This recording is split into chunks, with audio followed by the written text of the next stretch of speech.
Welcome once again to Hunter's Entertainment on Twitch.tv. I am Noxweiler Burf, your game master and guide through a dark and challenging world of survival horror.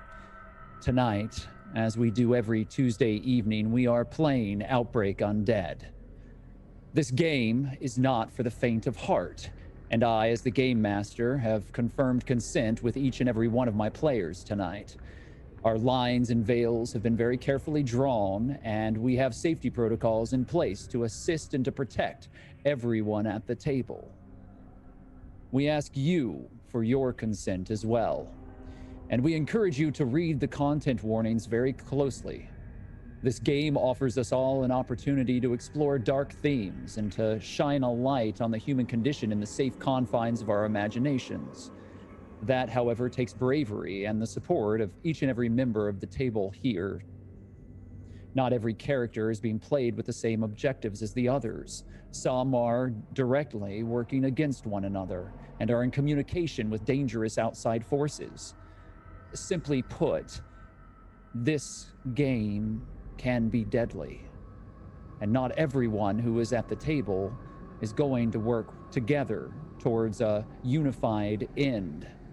It is uncertain, and the outcomes can become quite bloody.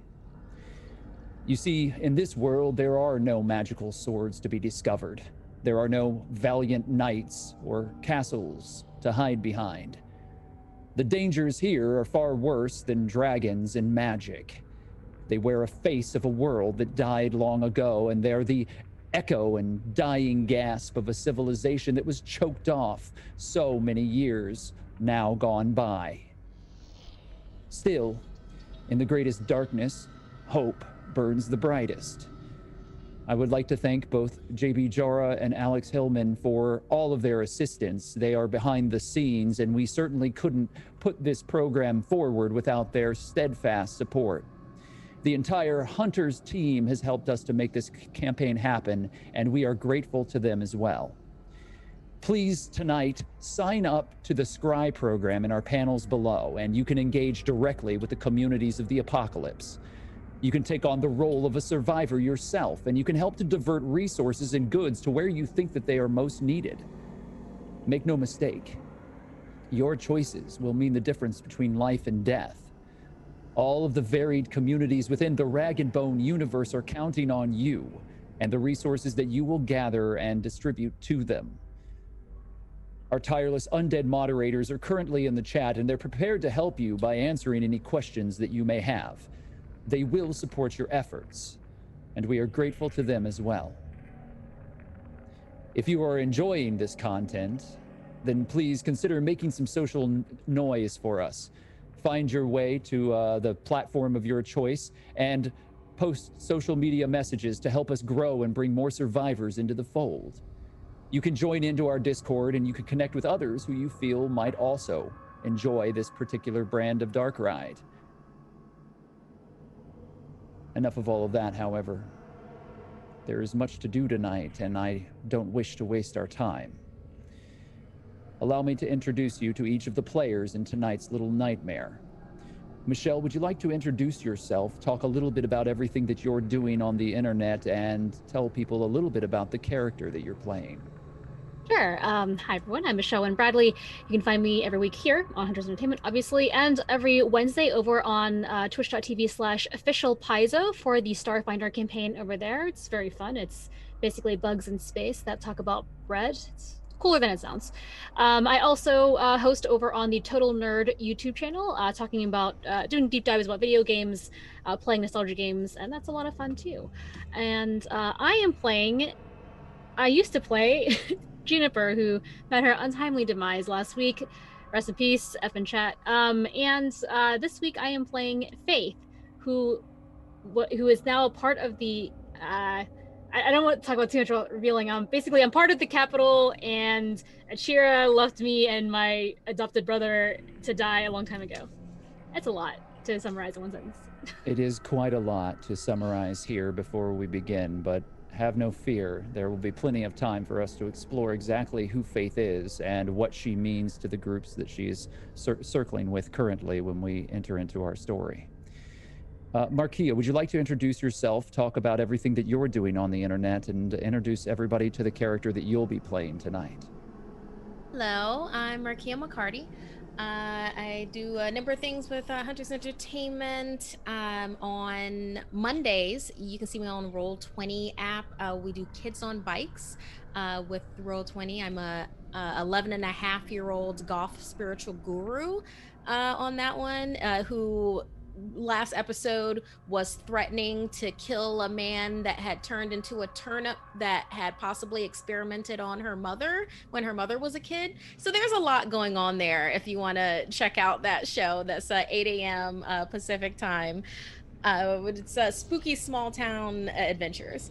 And my show, my horror show, Something Scary. It's a podcast. It's also an animated horror show. You can go to youtube.com/snarled. And yeah, we have like a bunch of episodes. If you feel like binging some animated horror shorts, there you go. And you can find Something Scary wherever you find your podcasts. So you can check that out. And for the big project that I'm doing this month is I am dual campaigning Altered Carbon, Birmingham Uprising. That's Thursdays and Fridays. Not this Thursday or Friday, though. On Thursdays, normally 1 p.m. PT, there is one half of the story of Birmingham Uprising, and that is done on Level Up Dice's Twitch channel. And then Fridays at 1 p.m. PT here is when we see the other side of the story. And this will only be going on in April, so the conclusion will be coming up. So we are taking this week off to do replays of both sides of the story, I believe, hopefully, for this Friday, if you wanted to check that out. So you'd be able to catch up on the full story for episode 1 and 2 from both channels on our channel at this time. You know, there will be a graphic that will totally explain that very succinctly, apart from what I just did. So yes, for Achira, did she leave the kids? Yes, she did. But there were a lot of really good reasons. And in her eyes, she thought she had gotten them out of the Citadel and that was enough. And then they were a lot. And it was the apocalypse. In any case, Achira has been dealing with a lot of stuff up to this point. And everywhere she turns, it seems like people are betraying her. And she's finally maybe just gone over that edge.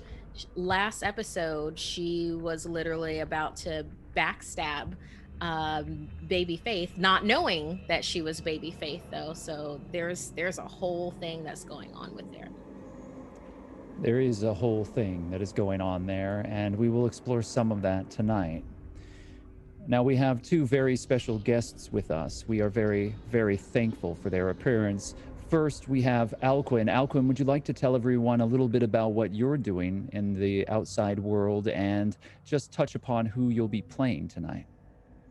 Bold of you to think that I go into the outside world, but it is bold. Yeah, I'm Alquin Gersh. I'm on Different Elves on Twitch and Twitter and Instagram. I am a developer of a supplement right now for Outbreak Undead, which is going to come out this year, called Danse Macabre, which is a Black Plague, late medieval alternate history setting for Outbreak Undead. Current stuff I'm working on, there are a few things I've been taping, but I'm not sure when they're going to be out. But one of the next scheduled things I'm going to do is I'm playing in a Battle of the Bards game on Satine Phoenix's channel, a friend of many of us here, to promote her new book, which is going to be on Kickstarter very soon, the Bard book. I see we've got one siren in the cast tonight, so that's excellent. I'm going to be playing with GM Margaret Crone, so that should be very, very cool. That starts on Wednesday, the 21st of this month, and it's going to run for 8 weeks. So you can see that on twitch.tv/Satine Phoenix. I am playing Kusanagi tonight, who the characters have run into a few times before.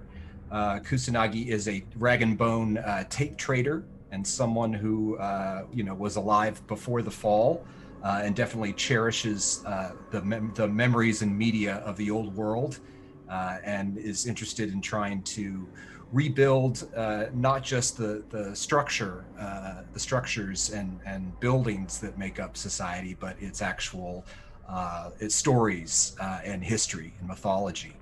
I think he saw in the other characters an opportunity to have people who could help him discover Blockbuster's stash, who's another person they've run into and someone who Kusanagi idolizes.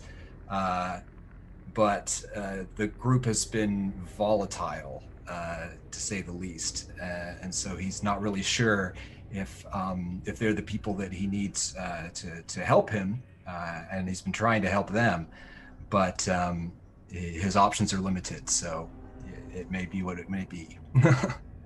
It has become very difficult for Kusanagi to know exactly who to trust, and it would be an understatement to say that he hasn't found himself in a very difficult situation, given that the Citadel is also a very dangerous place.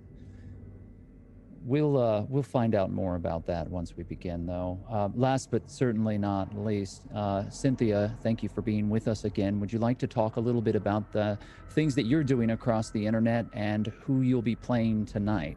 Sure. Hi, everyone. I am Cynthia Marie. I usually play Nellie G on LA by Night. And as Alquin had mentioned, I also play on Sirens, which is going to be coming back, which I'm really excited for. So around the same time that Alquin's playing, I'm playing on Fridays. So same thing. You can check out Satine Phoenix's channel and see all things Sirens. If you don't know what Sirens is, there's YouTubes and all the other stuff that you can go catch up on our crazy adventures. Other than that, you guys can see me pop up in different places. I don't know what's going on next. Like, I didn't know I was playing today until like a little while ago. So like, I'm really excited to be playing and popping up everywhere. So to find out what I'm going to be on, you guys can go to my Twitter at Syndancer or my Instagram, Cynthia__Marie. But tonight I am playing Arya, which most of you may have already known. It's a very, very dead person right now. So who knows how she is coming back alive. And I'm just really excited to bring her back. Yes, in the Rag and Bone universe, death is not final. Memory persists, and I think we will have a very good time tonight. Thank you again for coming at such short notice. We do appreciate it. Thankfully, all of you in our audience have also lent your support to each of these players. Due to the fact that we have hit our follower and subscription threshold, each of these players will be receiving one additional competency point that they will be able to use over the course of this story. Now, we will be partaking in a number of flashbacks, so I would suggest that you choose your moment very carefully. Those competency points will carry through regardless of the time period. However, once spent, it will not replenish when we return to your character, despite where they might be in our timeline. Thank you again for being with us. We'll be right back. Don't go anywhere.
The world ended on Monday, May 29th, 1995.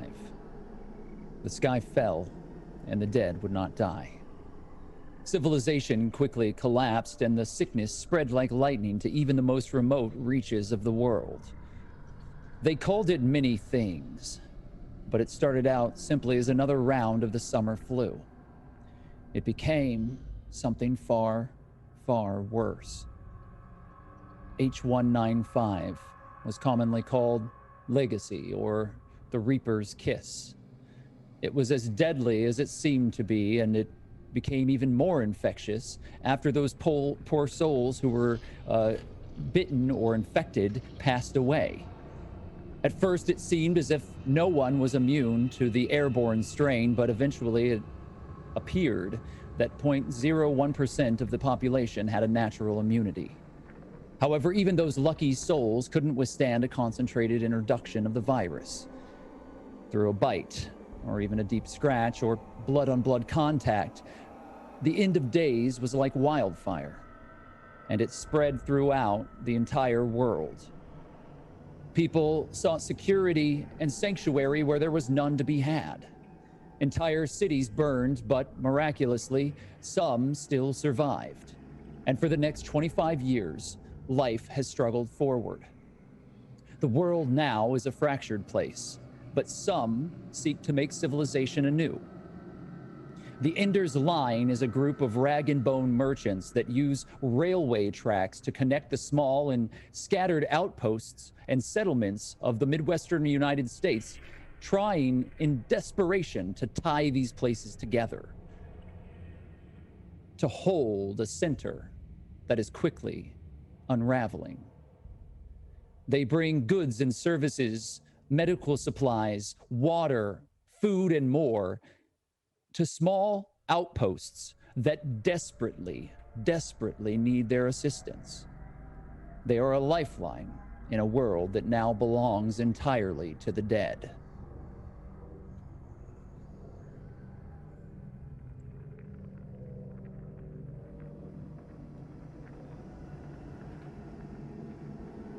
Achira creeps across the roof.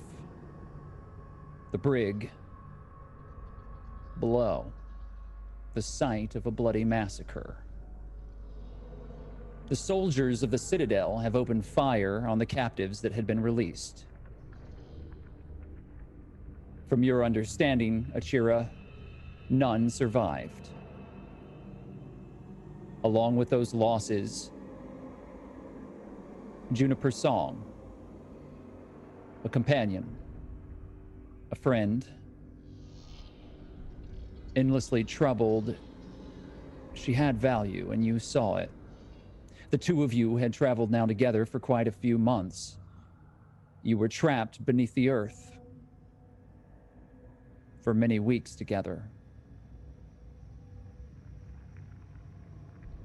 She was doing better. You saw it. And then Rowan, one of the lieutenants of the group, the Citadel, shot her directly in the face and left her dead in the building below your feet. And as your combat boots move cautiously across this rooftop, the knife in your hand ever so gently trembles. You aren't afraid. You're enraged. You aren't going to be taken again, are you? Not if I can help it. Lampwick is here as well. The two of you barely escaped. You worked your way across a series of beams in that pitch black warehouse. It's a metal box, a little more. It's been converted into a prison. Iron beams stretch across it, and cages have been erected that are raised up off the ground. Inhuman containers for an inhuman community to keep their prisoners in. You were going to be a prisoner in that place. They had found you. You didn't realize it at first, but now you do. You've been here before. It wasn't called the Citadel over 20 years ago. It was just another military base struggling to survive in the wake of the apocalypse that had just unfurled before everyone. When the government fell apart, panic ruled. And there was no order to be had.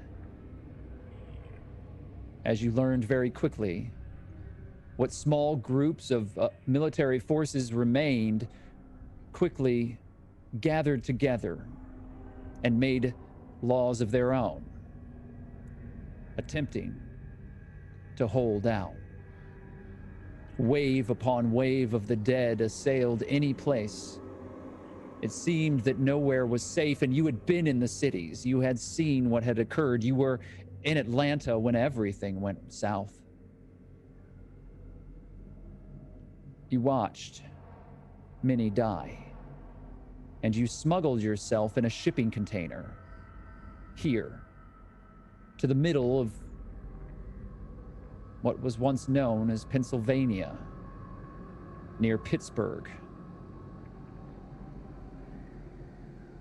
Now, though, you know these lands.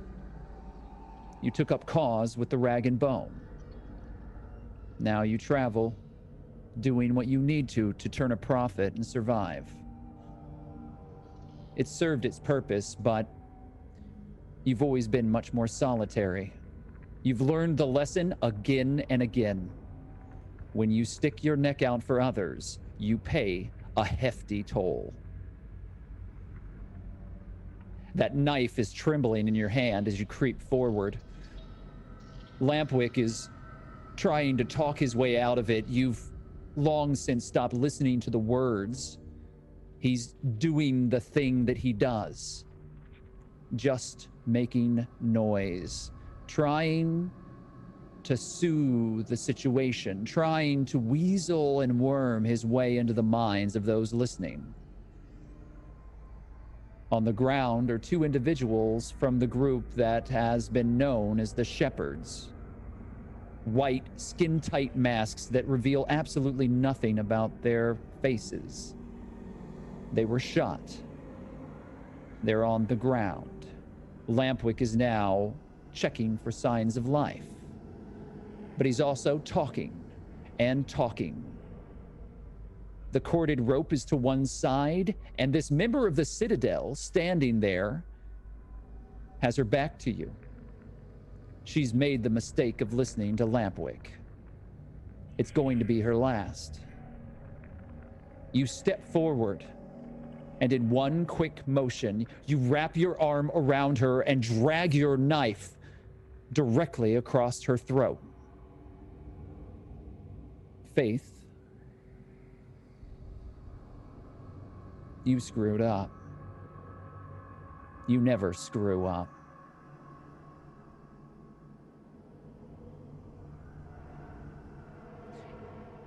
Faith, in another time, when you were much younger, and the Citadel was new to you, this place proved itself to you.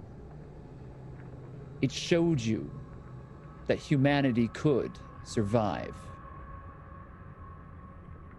You've never known anything else. You were raised by these people, but to be one of them meant that you had to become a soldier. Your brother, Omar, has always been there, watching over you. He always calls you little sister, and he takes care of you. He is not, in fact, your biological brother. You and a number of children that were once held at this very base were taken away into the wilderness, into the wilds, into the ruins of a city by a woman known as Achira. The stories always change. Some people say that she was taking you to try and barter, to find a way to use you to escape or to find something of value that she could use so that she could survive. Others say that she didn't know what she was doing, and she took you away out of jealousy because of an argument that had occurred here at the military base.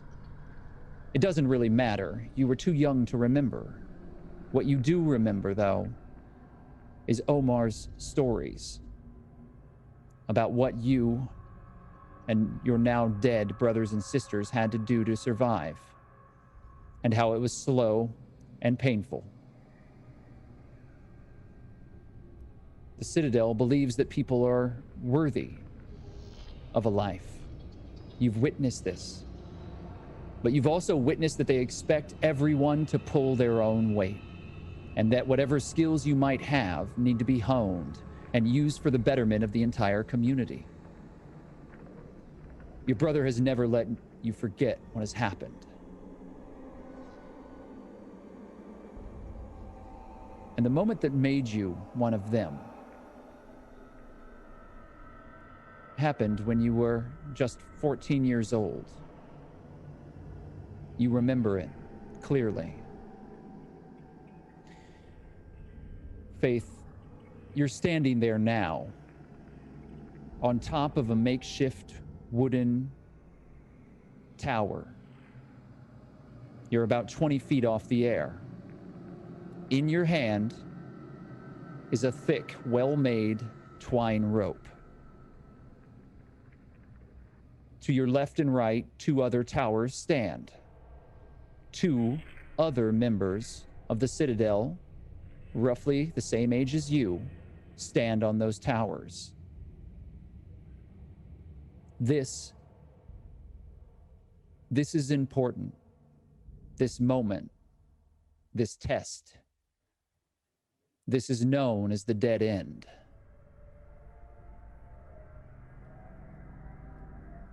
It's a ritual, a way to prove yourself, and the way by which the lieutenants will decide where you are placed, who will train you, where you will sit in the cafeteria, what you will eat, where you will sleep, will all be determined by the events and the outcome of your ability to pass through this training course. You've been excited about this for many years because it marks the end of childhood. It means that you're an adult and a fully functioning member of the Citadel. You will be given the proper respect and artillery to do your work and to make this place safe for everyone. And you stand there on the top of this wooden tower. This rope is in your hand.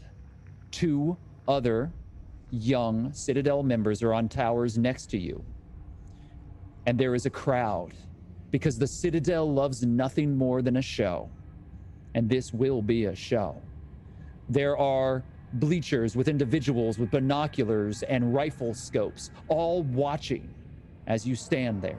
You can see old cans, jerky, and other meals being passed back and forth as bets are placed. You can hear the low rumble of the crowd behind you. You see Rowan and Riggs watching you sternly. Both of them have been good to you. They've watched you grow, and you know that they have high hopes. Your brother completed the dead end 2 years ago. He did all right, but Omar's never been as strong as you are, and you know that you have a lot to prove today. You're holding on to the rope, and you know what comes next. When they ring the bell, you will swing down into the mud pit and start to run. Each obstacle becomes more and more difficult as you move along. You are timed. There are those who believe that perhaps you can beat those who have come before you. You've shown that promise.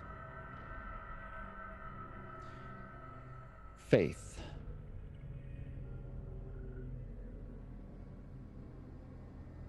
The bell rings. What do you do? When I jump to swing, instead of going straight forward, I swing in a diagonal to intercept one of the other kids so I can knock them out and then keep going. Very well. Make for me a lift pull. I will give you no dice of difficulty while you are doing it. Okay. Here we go. First roll of the day. You leap off the platform and swing wildly towards one of your opponents. Sorry, I was using the wrong character sheet. Oof. Do not use the wrong character sheet. It will not help you.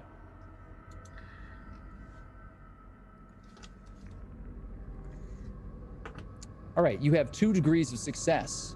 Would you like to just ride on those 2 degrees of success, or would you like to do anything to alter it? I'll pop one more on just in case. You're going to have 3 degrees of success, which is going to allow you to trigger a few effects. If you had only done 2, I was going to say that you were going to knock one of your opponents out, but that they were going to be able to revive themselves and continue on with the race. With 3 degrees of success in this moment, I think what I'm going to do is have Faith swing down wildly. Her boots plant into the young man's chest and fling him off of the rope. He flies head over heels off the chart, off of this course, away from the mud and onto the solid ground. You hear the snapping of bone and a scream as he lands with his arms outsplayed before him. He will not be continuing on in the dead end today.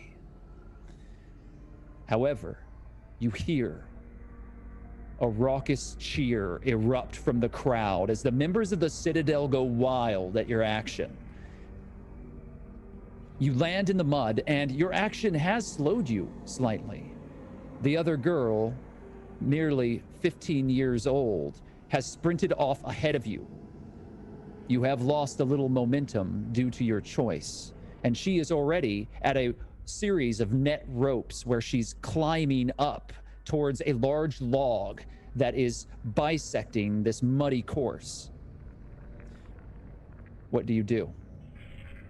I go as fast as I can to catch up with her. If I can't beat her, I'm going to try to grab her at her feet to slow her down. You start climbing and you start pulling yourself up. Go ahead and make a climb check and we'll see if you catch up to her. Oh, wow. I left the difficulty dice on that last roll, by the way, from last time, so I did really good for doing that. Okay, this is a clean roll here. 2 failures. Right. Yeah, so with 2 degrees of failure, if you keep them, you're going to be slipping due to the rope and the mud on your hands as you're pulling yourself up, and you will actually be falling behind as she makes her way over. There will be no other consequence to your failure unless you wish to do something about it. I'm blow my competency points in the first half an hour of this game. Okay, I'm gonna go ahead and use 3. This is the most dangerous game. Is a flashback, so that I have 1 degree of success. More insidious members of our audience might suspect that I'm doing this intentionally and that I've given you an obstacle course to make your life much harder towards the end of the game. I will neither confirm nor deny that. How many competency are you spending? Anything? 3. You're going to spend 3. Nope. How many competency does that leave you with? I don't feel like I need to tell you that, but it's it's 3. I have 3 left. You have 3 competency remaining. Very Yeah. well. So it does change it into 1 degree of success, which means that you do catch up. However, it's not going to allow you to surpass her. If you wish to grab onto her, we can see if you are able to pull her back, but that would be a brawl check for you. I'm gonna go ahead and not do that for now. I'm just gonna focus on being faster. All right. So the 2 of you are neck and neck as you climb over the log. You drop yourself back down into the mud, and you both have a moment where your eyes meet. You can hear the screams of all of those who are witnessing this far behind you, and they start to fade away as you start to get deeper and deeper down a tunnel made out of barbed wire, old fencing, and lumber that has been built into a series of corridors. The path splits to the right and the left. Which direction will you go, Faith? Right. Your opponent is also going to the right. Does that change your option, your choice? No. Both of you are running down the same corridor, and it's fairly crowded. You're right next to each other. She looks to you. She's covered in sweat, and a small trickle of blood beads across her forehead. I She flip her the bird. glares, and she tries to strike you with her elbow. You can roll a dodge if you like. All right.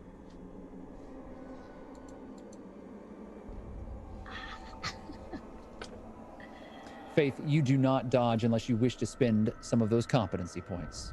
Oh, woof. We have 3 left. I'm gonna not dodge. All right, so she does strike you, and you put a 4 on your damage track as her elbow hits across your chin, causes you to stumble back 2 steps, and you feel a bruise working its way across as she pushes herself up further and faster past you. She really hits you hard. There's a pulsing across your face as you gather yourself and continue. She's now ahead of you. And you watch as this series of corridors twists and turns into a dead end. Since I'm behind her, I turn around, try to. There is a moment where she realizes it as she hits the wall, and she turns and looks at you, and you turn, and she starts running after you, and you can hear her cursing. You make your way back. Do you go down the other passageway? Yes, I do. And as you're running, you have a lead now. However, I would like very much for you to make an endurance check. Okay.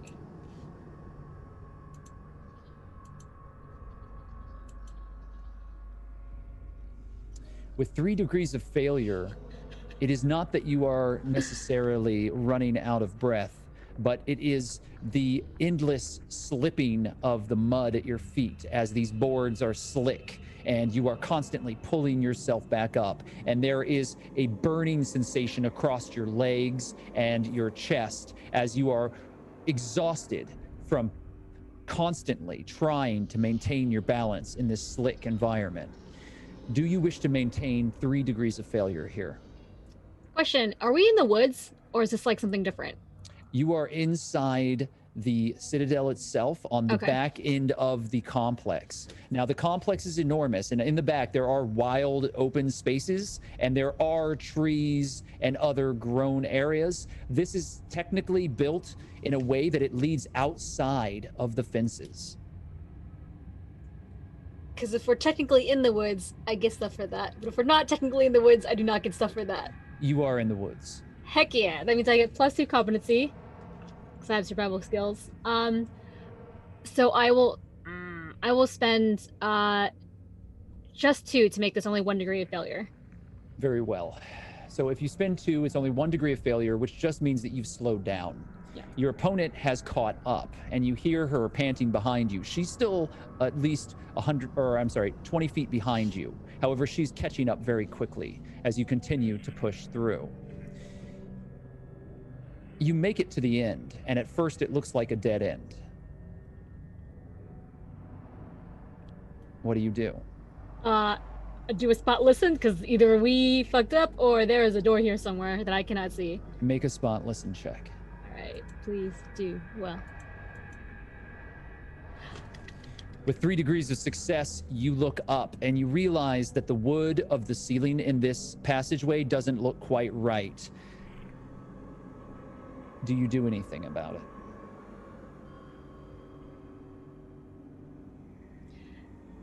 I try to kick through some wood, I guess. Are you trying to kick through the wood and climb up to the ceiling and punch at it? Or are you trying to grab onto the ceiling and pull yourself up and kick? Oh, dang. I don't know. Probably, I guess, climb kick. Let's do climb kick. All right, so if you're climbing up, I'm going to say that you're using the fence and you're kind of like pulling yourself up, and then you kick your feet up to try to push through this wooden ceiling.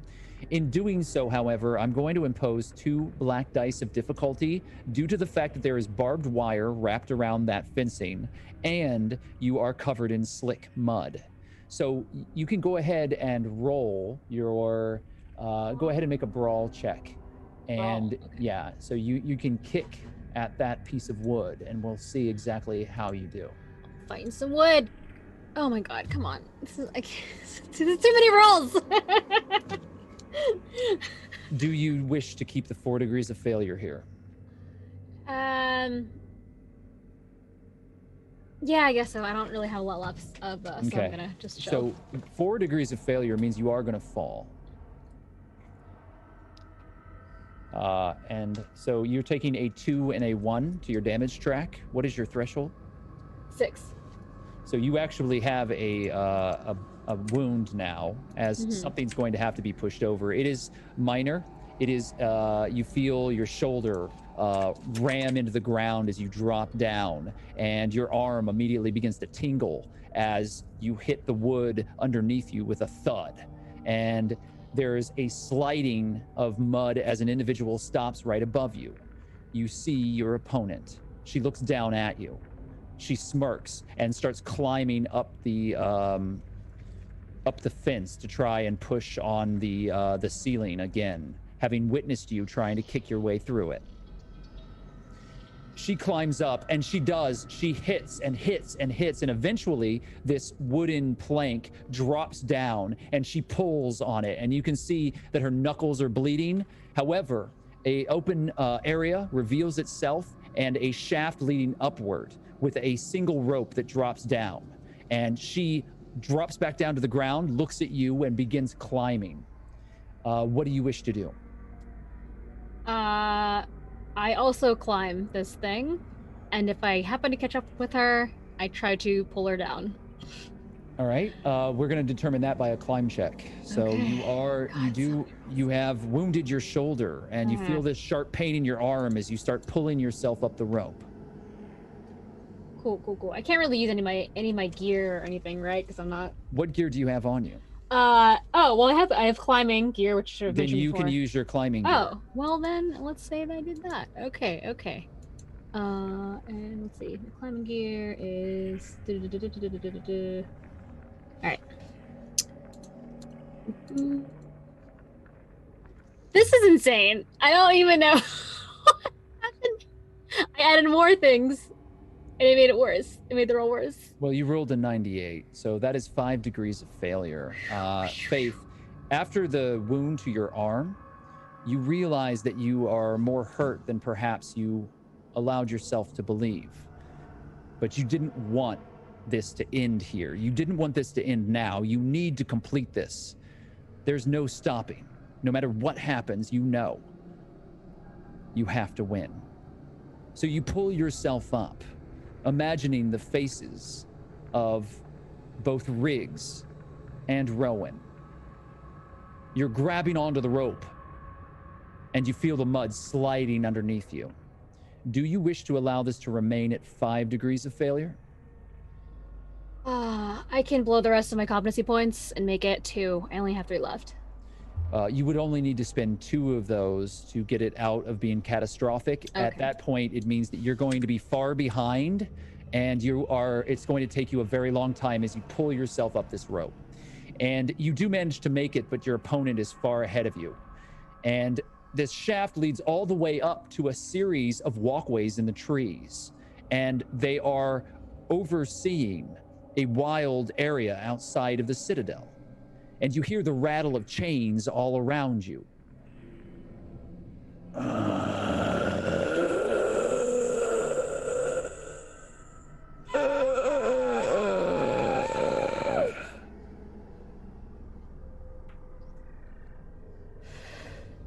What do you do? Man, I really hope that girl got eaten by the Romeros and that'll slow her down. Is the first thing I'm gonna say. And then I'm gonna stealth through this area. All right. Well, I mean, hold on. Do I see it? I just hear them. I don't see them though on these walkways. You only hear chains and the groaning of the dead everywhere around you, below you and above you. Okay. From the trees themselves. I continue on just trying to look for them. All Trying to move as fast as I can. You're trying to move as fast, so you're not stealthing. You're just moving carefully across these boards. Yeah. All right. So you start moving, and you hear a scream. And you see your opponent. One of the dead has grabbed onto her. There is a Romero who has been chained up with a harness and is hanging from a tree like a pendulum and has swung itself closer to her. And you can't tell if this was what gender this creature once was, because all of the flesh has been sloughed off of it, and it is gray and pale and wrinkly and bloated from the rain and the exposure, and its broken teeth are snapping and just gnashing at her as its hands grope and grab, and this slick, wet ooze and moss is spread onto her. And you're on this platform, and the platform goes to the right and to the left. To the left, you see her and this Romero that she is currently fighting with. To the right, you see a number of other Romeros on chains, hanging wildly, trying to reach the source of this noise where she's screaming. Son of a bitch. I go to the right, and this time I would like to dodge as much as I can where the Romeros are hanging off their chains. You actually should make a stealth check, because they don't pay attention to you unless you make noise, because she is screaming. And as you've decided not to aid her, she will continue to scream as you move past this walkway. Cool. Let's see how this roll goes. So many rolls, guys. Could be worse.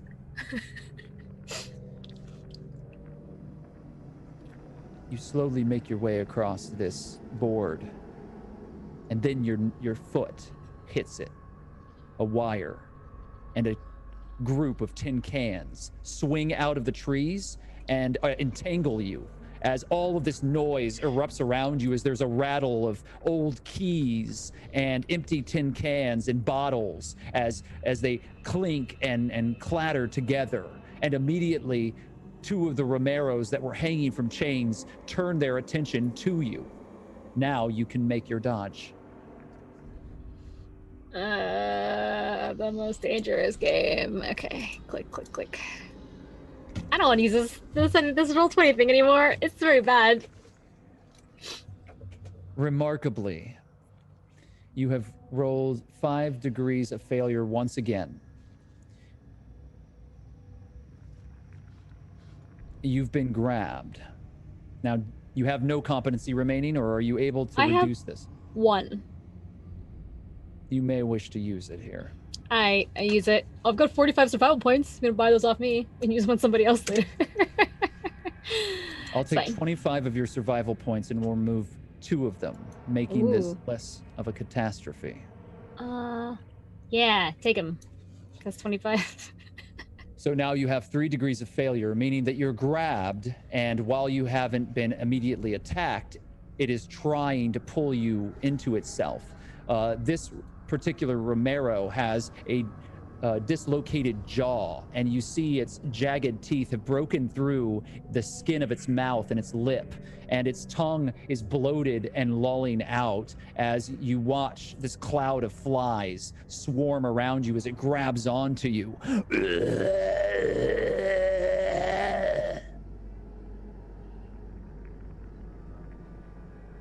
What do you do? I try to kick it off me with my feet, after admiring the flies for like a second, because I really like flies. They're nice. They are survivors. But yes, I kick. Go ahead and make a brawl. Brawl, okay. There are no dice of difficulty, and if you have any equipment on you, I suggest you use it. Let's see. I got some things hanging out. Oh, I guess, do I have all my weapons on me at this point? I didn't think I did, but I do?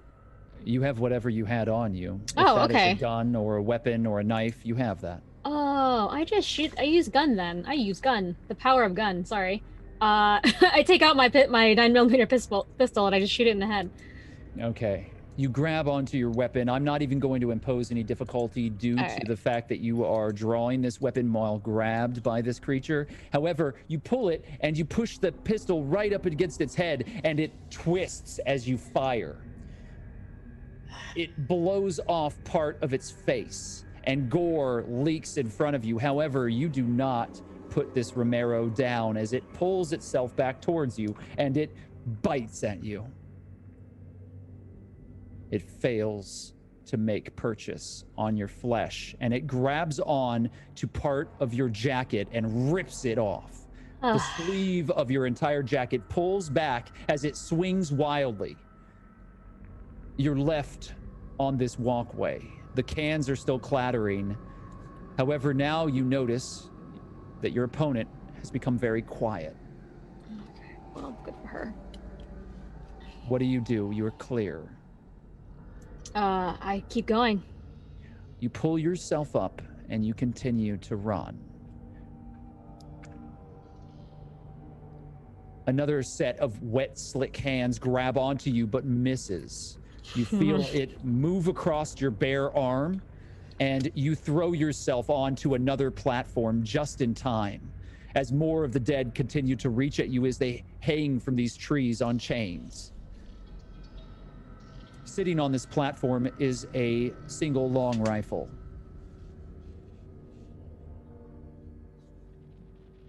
I see. Do I need this thing? I don't think I do. I have gun, I have axe. I'm okay. I try to continue to look for the exit. You see a rope leading down. However, you hear something else. Help me! Help! Help! Those fuckers! They don't know what they're messing with. We got people! You let me go, or we're gonna find this place and we're gonna burn it to the fucking ground. And as you're standing there next to this long rifle, you see a burly man with long, straggly hair and a beard chained to a tree. He's got a leather vest that is emblazoned with a series of skulls. But on one side, you see angel wings. You fucking Citadelites! Fuck you! I mean, I got time, don't I? I feel like the other girl's not gonna come out. I take the long gun, and I try to shoot him so he shuts the fuck up. Make a roll for your long gun. This is a Citadel weapon, so it's a ×3. Yes.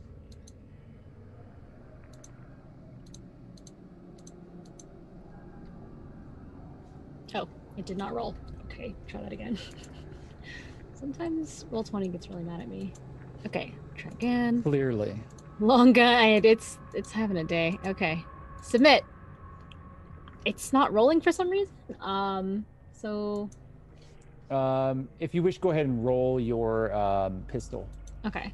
It's close enough, and then add all the gear benefits to that.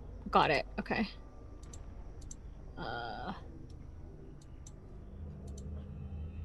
Well. All right. So you've only failed by 1 degree. You have nothing left, I believe. So you fire, and you hit him. Only he doesn't die, and he doesn't shut up. You've hit him in the leg, and he starts screaming in pain. And as he does, you hear movement in the trees below you. Cool. I keep going to try to finish this race. Go ahead. If you want to shoot him again, roll for it. Oh, I meant Oh, you're going to finish the race. You're going to leave him with a wound. I see. Okay, so you move down the rope, and as you hit the ground, you see Romeros everywhere. Huh? Uh-huh. Are they not trying to go towards the screaming guy? No, just me. They are moving towards the screaming man. However, you are between the screaming man and the walking dead. I shimmy back up that rope for a second. Okay, you pull yourself up the rope. I want to wait for them to pass before I drop down again. Unless there's like too many for that to happen. There's only about 5 of them. Okay. They make their way to the man, and you can imagine what happens. While they are busy, I will drop back down and continue on my way. You hear the wet slurping of his intestines being pulled from his body as he screams, still alive. You gotta pay! You continue to run, and as you make your way back into camp, you hear bells ringing and guns shooting into the air. You've survived the dead end. And you've made very good time. There is a small celebration. You're handed a jar of moonshine, patted on the back by a number of individuals, and Riggs and Rowan from one of the bleachers high above the others salute you. Finger guns. That's my thing. You make finger guns at the lieutenants, and they let it pass. As the entirety of the Citadel celebrates your entry into a new world as a soldier within their ranks. Kusanagi.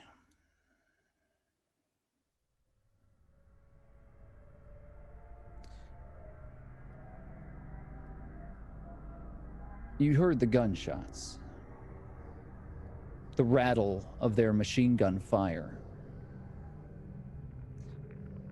You were there when Rowan called in the strike unit.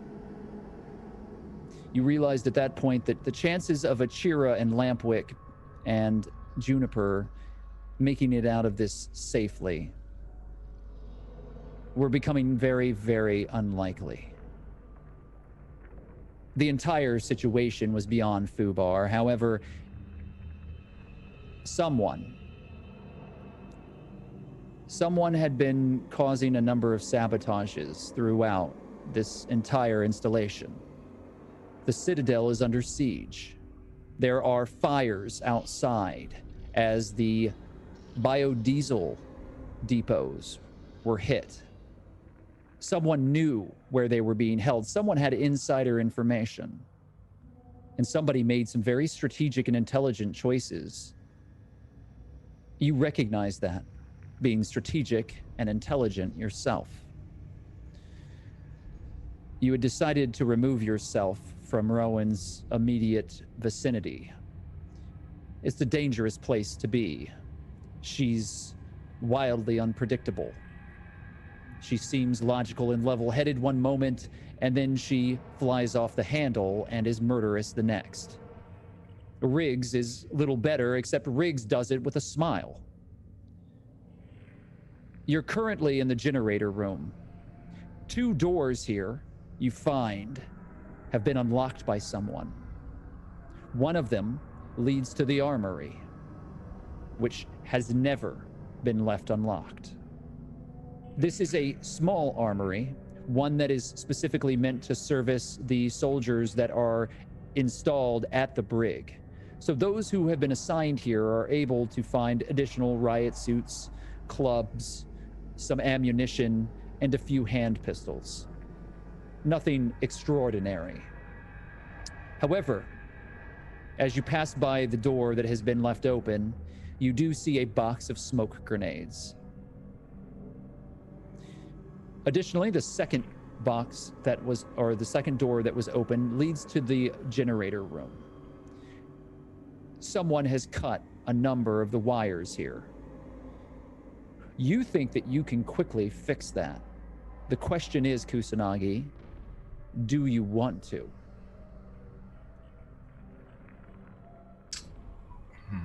I mean, coming into this, I really thought that the shepherds, the two folks that were with Lampwick, were our moles. But now I'm starting to think that there's something else out there that is doing this, and I don't know what that is, and that worries me. I'm trying not to get into a spiral of bad decisions. I need to make the right assumptions. I think I'm going to, okay. If I couldn't fix the generator, maybe that wasn't my fault. Maybe the sabotage is just too difficult to undo. I'm going to grab 4 of the smoke grenades and attach them to the front of the flak vest that I got earlier. It's got like sort of molly like webbing. So I'm going to attach a bunch of those smoke grenades. And then I'm going to try to move very quietly into the armory. All right. Yes, you assess the damage, and although you think that you could correctly and quickly fix it, you do not. You gather the smoke grenades and you wait. You hear shouts and arguments and noises, and then everything becomes quiet, and you hear the unit pass by the hallway that you're within. They don't come down to this area, they leave. You know that you're going to have to make an appearance at some point to check in, but you probably have a little bit of time. What would you like to do? I'm going to go into the armory itself. I mean, I have my handgun, but if things get really bad, I may need multiple weapons, and I may not have time to reload. All right. So you step into the armory, and you start picking through the available weapons there. You have 3 handguns that you can claim. You can load all of them and have them ready here, or you could try to carry them with you. There are a number of clubs, and there's some very sturdy-looking makeshift riot gear, one of which has a helmet that has a face shield attached to it. Okay. Are there actual, like, riot shields as well? You do find a riot shield as well. Again, this is not modern weaponry. These are makeshift pieces that the Citadel have forged themselves. They are brutal and vicious looking. The riot shield is not as lightweight as you would like it. It has heavy steel spikes and knives welded onto the front of it. All right. I'm going to take that riot shield and lay it flat on the ground. And then I'm going to check and make sure that all 3 handguns are loaded. And then I'm going to put them face down flat on the inside of the riot shield. And I pull a piece of duct tape from my belt, a roll of duct tape. And I start to strap them, basically. So I can hold the shield like this. And then there are 3 guns taped underneath it for me to be able to grab and use if I get into a situation. I'm going to put on one of the riot helmets, put the face shield down, and then I'm going to pull my own weapon that I'm the most familiar with to start. And I'm going to make my way. The only exit to this armory is the way I came in? That's right. All right. Once I have that prepped, I am going to make my way out with the riot shield carefully in front of me. The riot shield provides you with a great deal of cover. However, as I said, it is heavy, and it's something that causes you to become significantly more cumbersome. So you're not as easily able to react to the situations around you, but there is a slit through which you can see through the shield if you have it held up. And if you lower it, you can see over it because you're tall enough to do so. Yeah, I have it low enough for me to see over the top of. And if I get into a situation, I will slap it down on the ground, duck behind it, and look through the slit. But for now, I'm interested in visibility is important to me right now. Make a spot listen check with 2 dice of difficulty, please. It is very dark. The lights that were being carried by the unit of the Citadel forces are gone now. And you yourself are carrying this shield, which, while you're able to see over it, is blocking some of your visibility. That is 3 degrees of failure. Do you wish to spend competency to correct that? How much of it would I have to spend? Would I have to negate it completely? I'd have to spend 3 points? It may not be worth your efforts. You would have to spend 3 entire competency points to break even, and that would still be a failure. If you spent 4, you would be able to count that as a success. I'm not going to spend the competence. I think I'm just going to, if I look like I'm in a place where I can't be approached from behind, I'm just going to stop and wait and try to listen again. A good choice. Nothing is behind you. You're very certain of that. You stop after you pass through that doorway and you wait, and you listen. And then you hear it. Something is dragging itself closer to you. It's a Romero.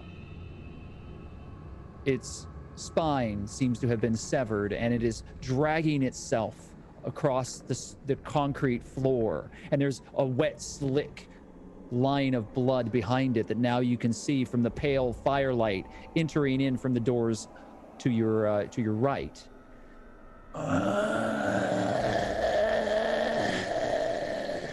As it drags itself closer, you see a man that you don't recognize. He's wearing hospital scrubs that are soaked through in blood. Pulling himself towards you. What do you do? So what is on the other side of this Romero? Is it somewhere I need to go? On the other side of the Romero, there are a pair of double doors on the far end of the long walkway. Behind you, about 20 feet, are a pair of closed double doors. You're not certain if those doors are open or if they're locked. Above you is the walkway, all of the prison cells that have been risen up off the ground, and there are metal walkways and stairs in various places. However, you're noticing now that there are bodies everywhere. The Citadel executed all of the prisoners present, and it appears that this specific Romero just didn't get the headshot that it needed to put it down for good.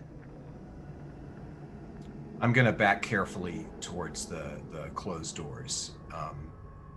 If there are no other entrances or anything, no other place Romero could come from, I'm going to keep an eye on the crawling Romero in front of me, but I am going to slowly back up and get to a point where I can check that door.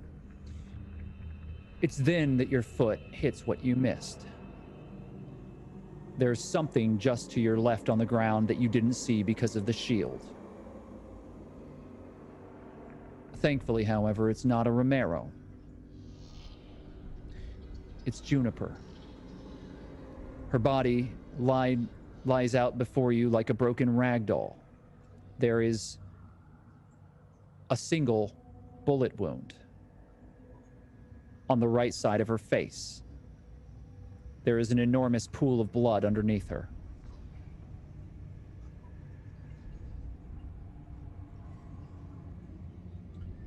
You didn't deserve this, kid.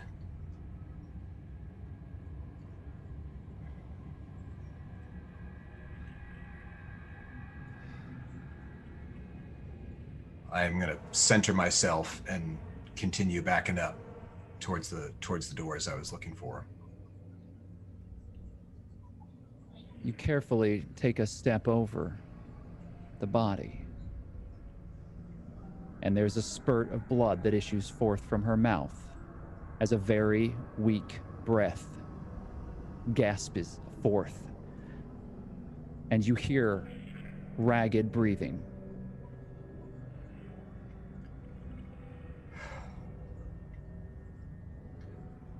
All right. I am going to carefully walk past Juniper, just in case she's a Romero and she's animating. But I'm going to move forward to the crawling hospital scrubs Romero. And once I get close enough, I want to try to bring the shield down on top of its head. Go ahead and make a blunt roll for me, please. As you try to crush the skull of this Romero as it crawls across the ground. Sorry, I hit the wrong button there. You are using Citadel equipment, which is a ×3 modifier. Gotcha.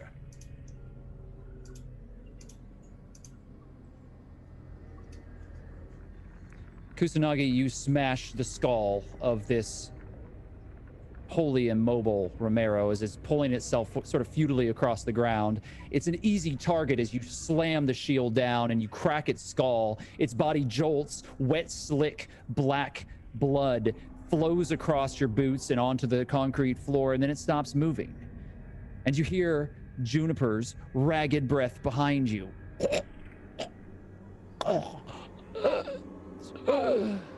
The reality of the situation, Kusanagi, is that even if she is alive, she's been shot in the head. You're not certain as to what is going to happen here. You might be able to do something, but without medical attention, in this world, there's no coming back from what's been done to her.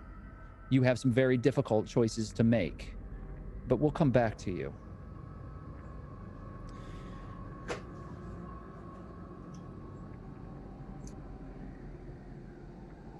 Achira, you remember so very long ago. It seems like an eternity now. Grey Ridge. The burnt remains of that community, the farmhouse. It was supposed to be a very simple mission. You were to make inroads for the Ender's Line. Make nice with the doctor there, Maria Espinosa. She was manufacturing penicillin and other very necessary medicines. But then everything went wrong. So many died. And in the chaos that erupted from this ocean of Romeros that descended upon you, all of you took shelter in the mine shafts, in the mountains, just north of this small, old farmhouse. And at the time, you thought that it would only be a few hours before you would be able to emerge. However, you and the other rag and bone that you had traveled with and others who were scavenging in this area were trapped below due to the actions of the Citadel. In fact, Rowan lit just enough dynamite to cave a number of the tunnels in and trap you, Lampwick, Juniper, and Aria Kantos, along with others, in a bunker where you barely survived, living on scraps and spoiled water, while Aria suffered through the worst detox in the worst possible situation. You would watch Juniper murder the doctor. The body is still rotting in here with you.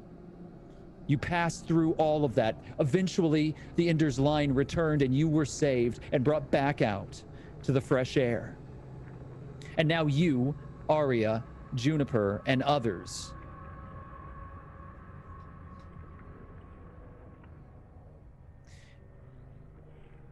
you've gathered back together to heal. Lampwick has been taken to one of the RVs.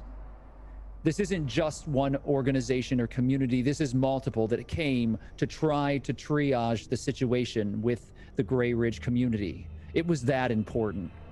Some medicine has been salvaged, but it's not enough. And now there's a wagon train that has formed on the outskirts of what was once Grey Ridge. It comprises of a number of groups: the Cavalry, the Caravan, and the Ender's Line. Members are coming and going. 10-4 is currently on a scouting mission to try and salvage some of this disastrous situation. He's communicated to you, you and the others. He's expressed to you exactly how bad the situation is. However, none of you are in a position that you can easily be moved. Lampwick barely survived. Arya, in the daylight, you see now Achira is healthier than you could have imagined. It seems that she's faced her demons and come out of that mine shaft better than she was when she went into it. The twins are now firmly in Juniper's care. And you're sitting in an old lawn chair with a pair of binoculars and a glass of iced tea. There are armed guards moving about, and you hear Arya approach from behind you. You know what her footsteps sound like now, and they comfort you. Arya,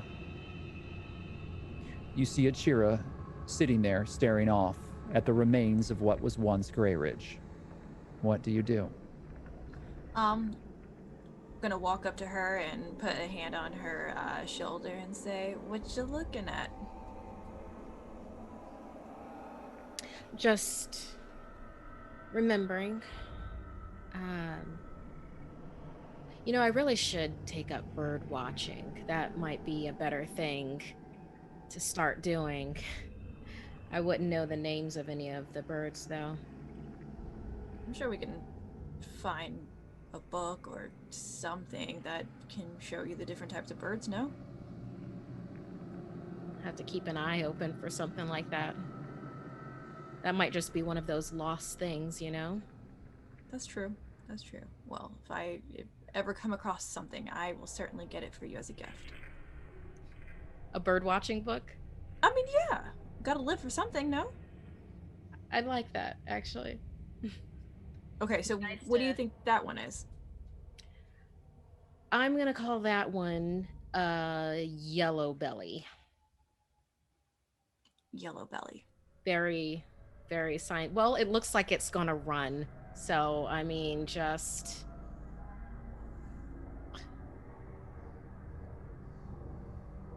It's a bird. It's got... What am I gonna call it? Harry? It's not just a bird. It's freedom, for one. Just look at it. Has no care in the world. Just sits there. 2 missions. Live and survive. Similar in the same coin, if you think about it. But look, it's surviving in this area, and so are we. So maybe we're like those yellow bellies, right? Yellow belly? Yeah, Yellow Okay. Belly. Alright, we're gonna be like the yellow bellies.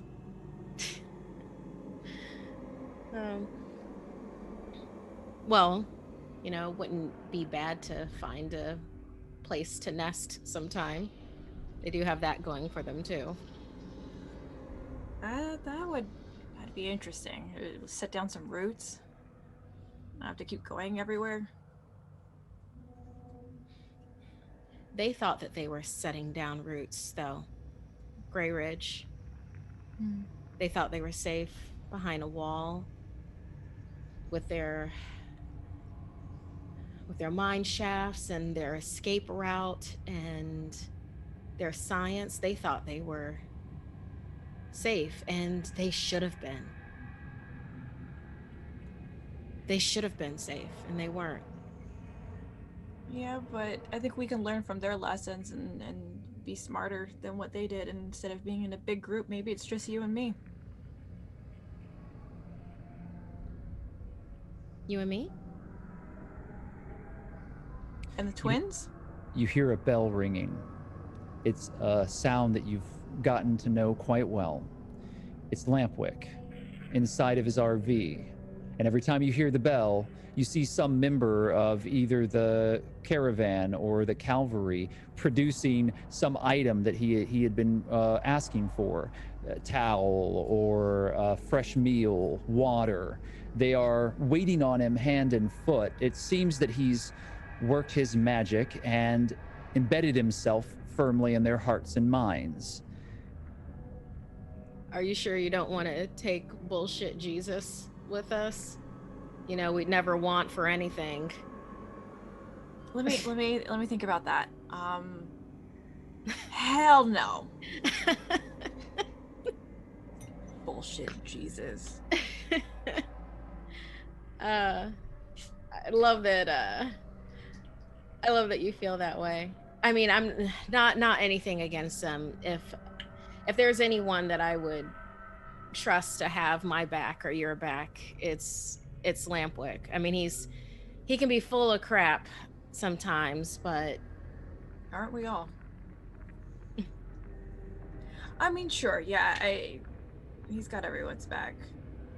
You know him more than I do, so if you trust him, then I trust him.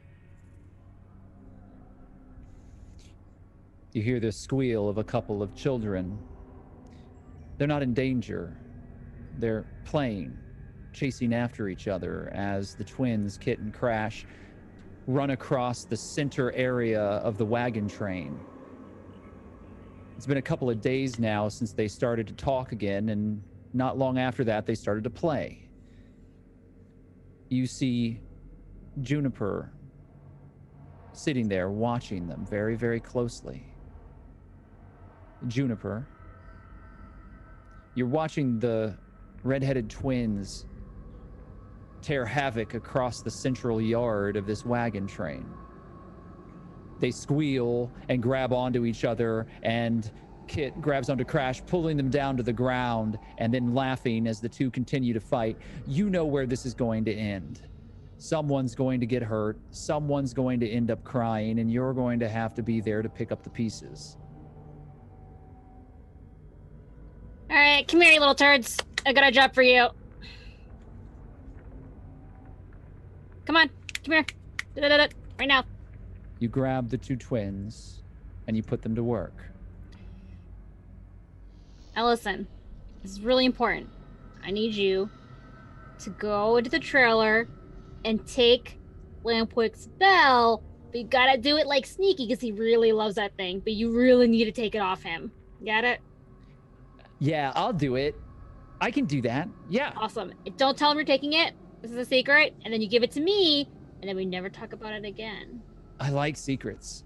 I can keep a secret. I can keep a secret better than you. You cannot.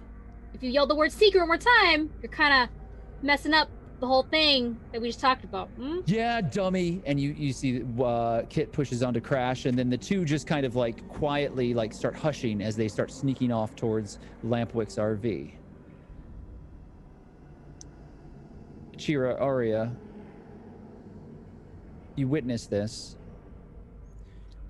Starts to get a little darker. Afternoon is starting to grow a little old.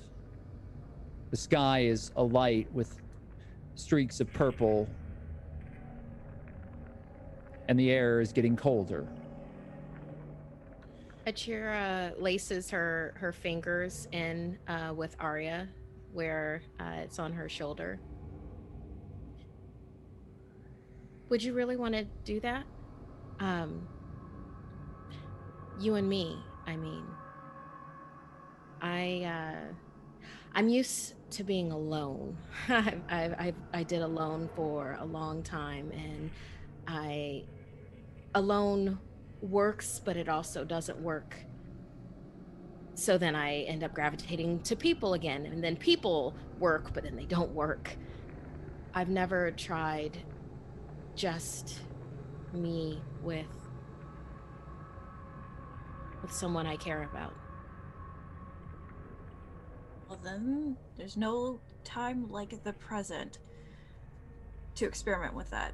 I've been around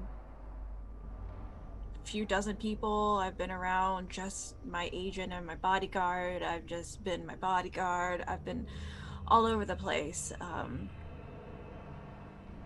But for some reason I feel safe with you. So I feel like that's my best shot. Ooh, practical and romantic. Ooh, my heart right now. I mean, I did say I was gonna get you a present, no? Yeah, let's do that.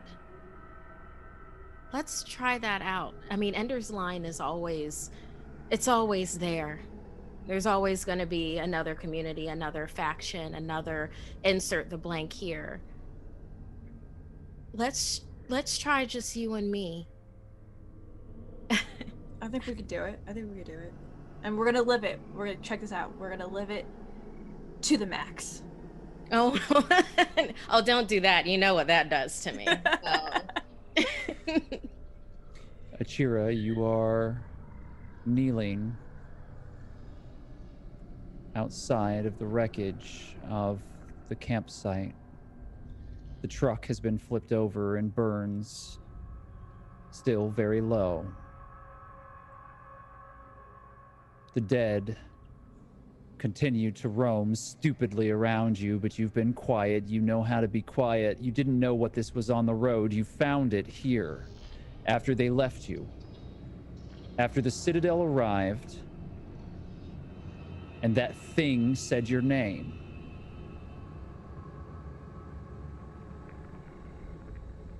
And you're looking into her vacant eyes. Her severed head, left there like trash. And all you can think about is what could have been.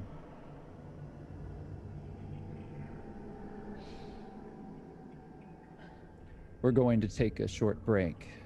Please, don't go anywhere.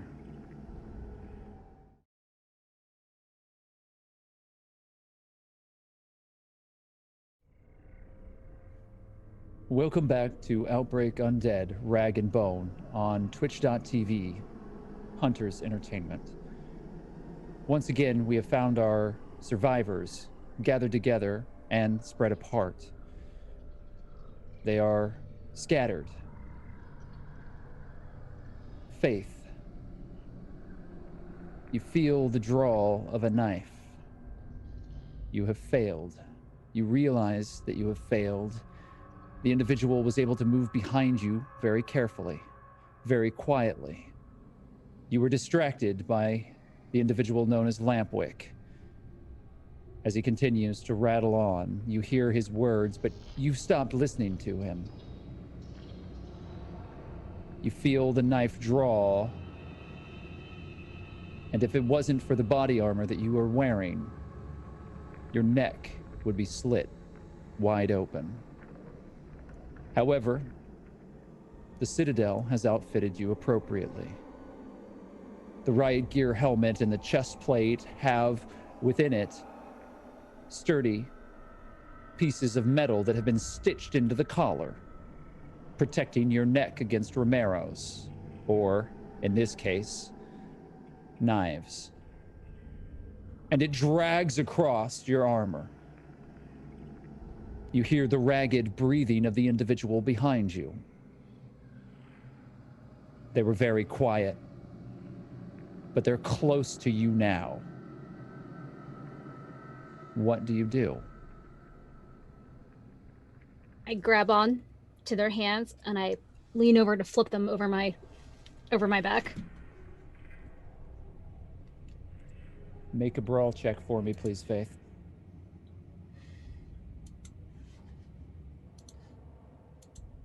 Come on.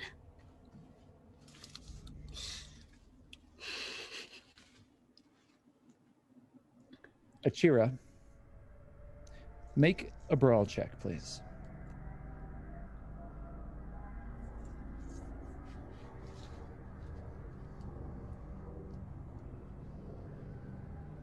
Think I have anything that goes into that. Like, that might be athletic gear, but that's not something I have, so. I don't believe that it would prepare you for this moment. Yeah. That's 2 degrees of failure. Do you wish to take it, or do you wish to spend your competency? Nah,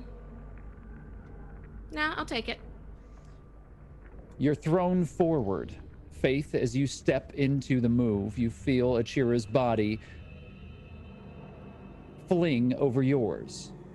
This stranger to you drops to the ground.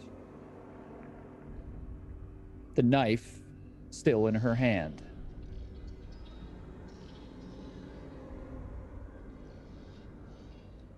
I'm trying to get you to go talk to Rowan. What the fuck are you doing? Rowan killed my friend inside the brig. Rowan killed a whole shitload of people. I do not particularly care. I'm just trying to do my job, buddy. I know that. I know Rowan kills a lot of people, but I was still going to talk to her before she shot Juniper. I was going to talk to her even though she had me locked in a cage, even though she tried to bury us in a bunker. Before you can say anything else, you hear Lampwick's head hit the ground forcibly. One of the individuals in the masks that has been lying on the ground has grabbed him by the neck and flung his head down forcibly onto the roof. You hear a thud. Lampwick is not moving.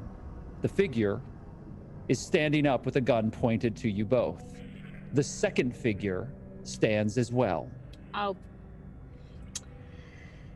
Great.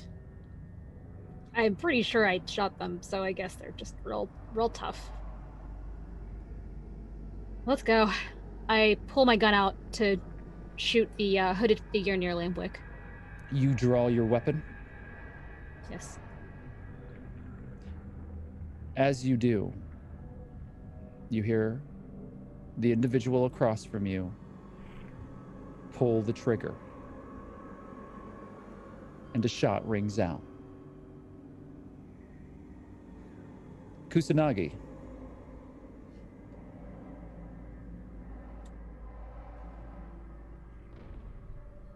The head of the Romero has been crushed, and you have moved your way back. You hear chatter over the radio. The sound of the other individuals in the Citadel putting the fires to rest has been continuing across the entire time. You heard a little bit of what was happening in the brig itself, and now you hear Rowan's voice. Kusanagi, are you there? Do you read me? Yeah, I'm here. What's the status there on the generator of the brig? You got any other news? The generator's in bad shape. If I'm going to be able to fix it, it's going to take parts that I don't have. Well, that place is a death pit. You need to make your way out of here ASAP, otherwise we're not going to be able to be responsible for you. And as we've already said, I'd really hate to lose you. You've been real useful around here. Yeah, and I mean, I like working here, you know, so is there a particular spot you want me to rendezvous with you at? Just meet me out front of the brig. I need 5 minutes of your time. We've got other fish to fry. All right. See you in a bit. So you're standing there, Kusanagi, and this shield is dripping this gory blood.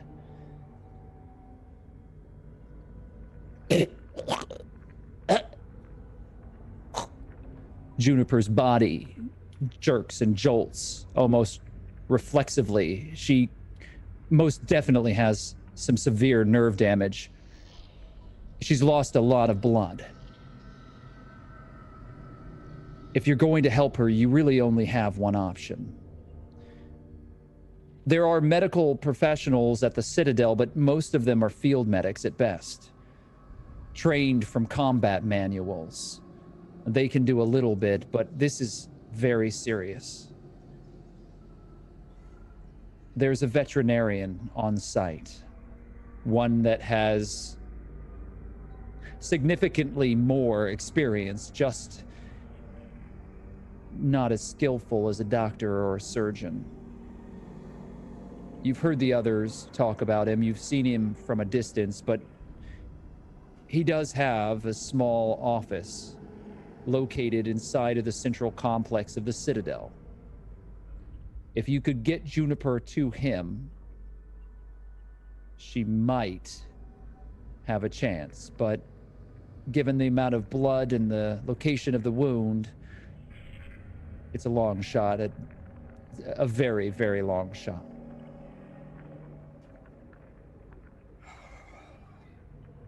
I look at Juniper and I can see obviously that she's in a lot of pain.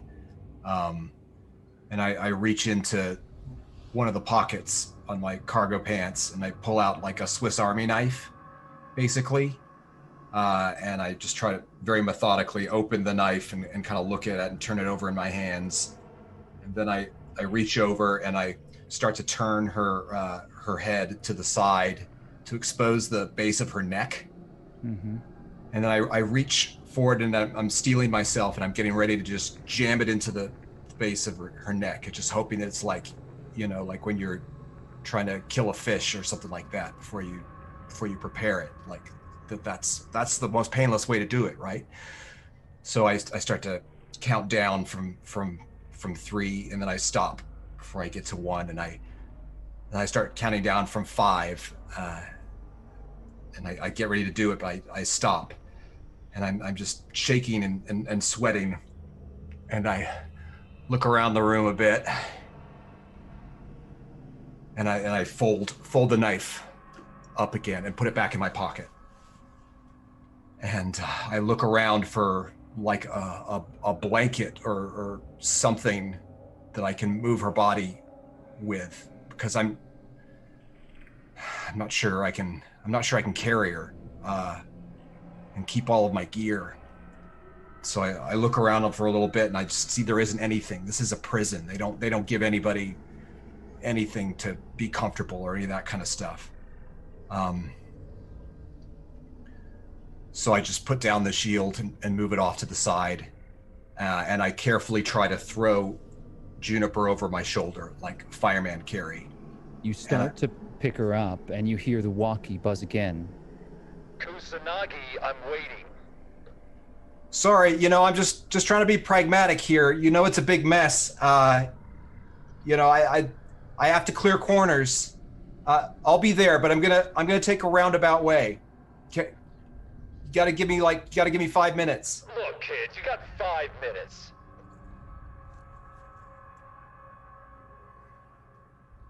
All right, I'm gonna try to make my way to another exit from the prison part of the compound. Hopefully one where I can cross from there to where the veterinarian's office is in the central compound without there being an eye line from Rowan at the front. Make a stealth check with 2 dice of difficulty.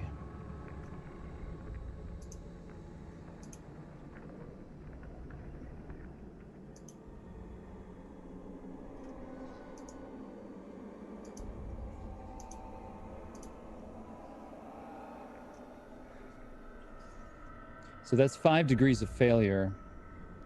That doesn't mean that Rowan is going to see you, but somebody certainly is.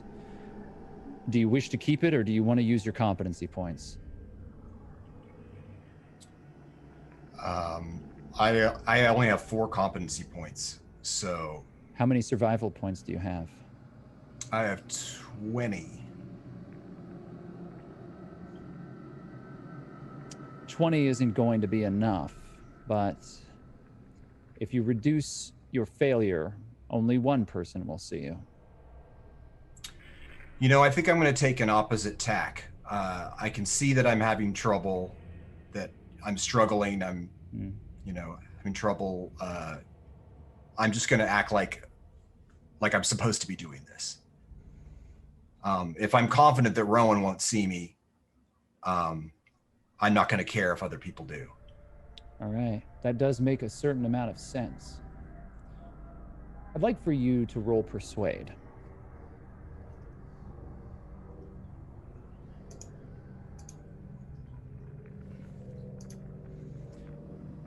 If it wasn't for the Citadel being on high alert, Kusanagi, I wouldn't have made that so difficult for you. However, people are looking out specifically to try to find a series of saboteurs. So everyone is on edge. With 3 degrees of failure, you don't think that this individual who's run across you is going to be persuaded to let you just pass by as if you are doing the right thing. I am going to spend competence points here. Okay. Yeah. So do I need to spend... I need to spend all 4 of them, right, to get to a success. To get to a success and to be ignored, it will take 4 competency points, which will leave you with nothing. What if I just spent 3 and a then wash I do is have to. still a failure in my games, however, my Okay. friend. Yeah. Um, You could spend the 3, and it would be a very minor failure, meaning that maybe somebody has a suspicion, but they don't stop you.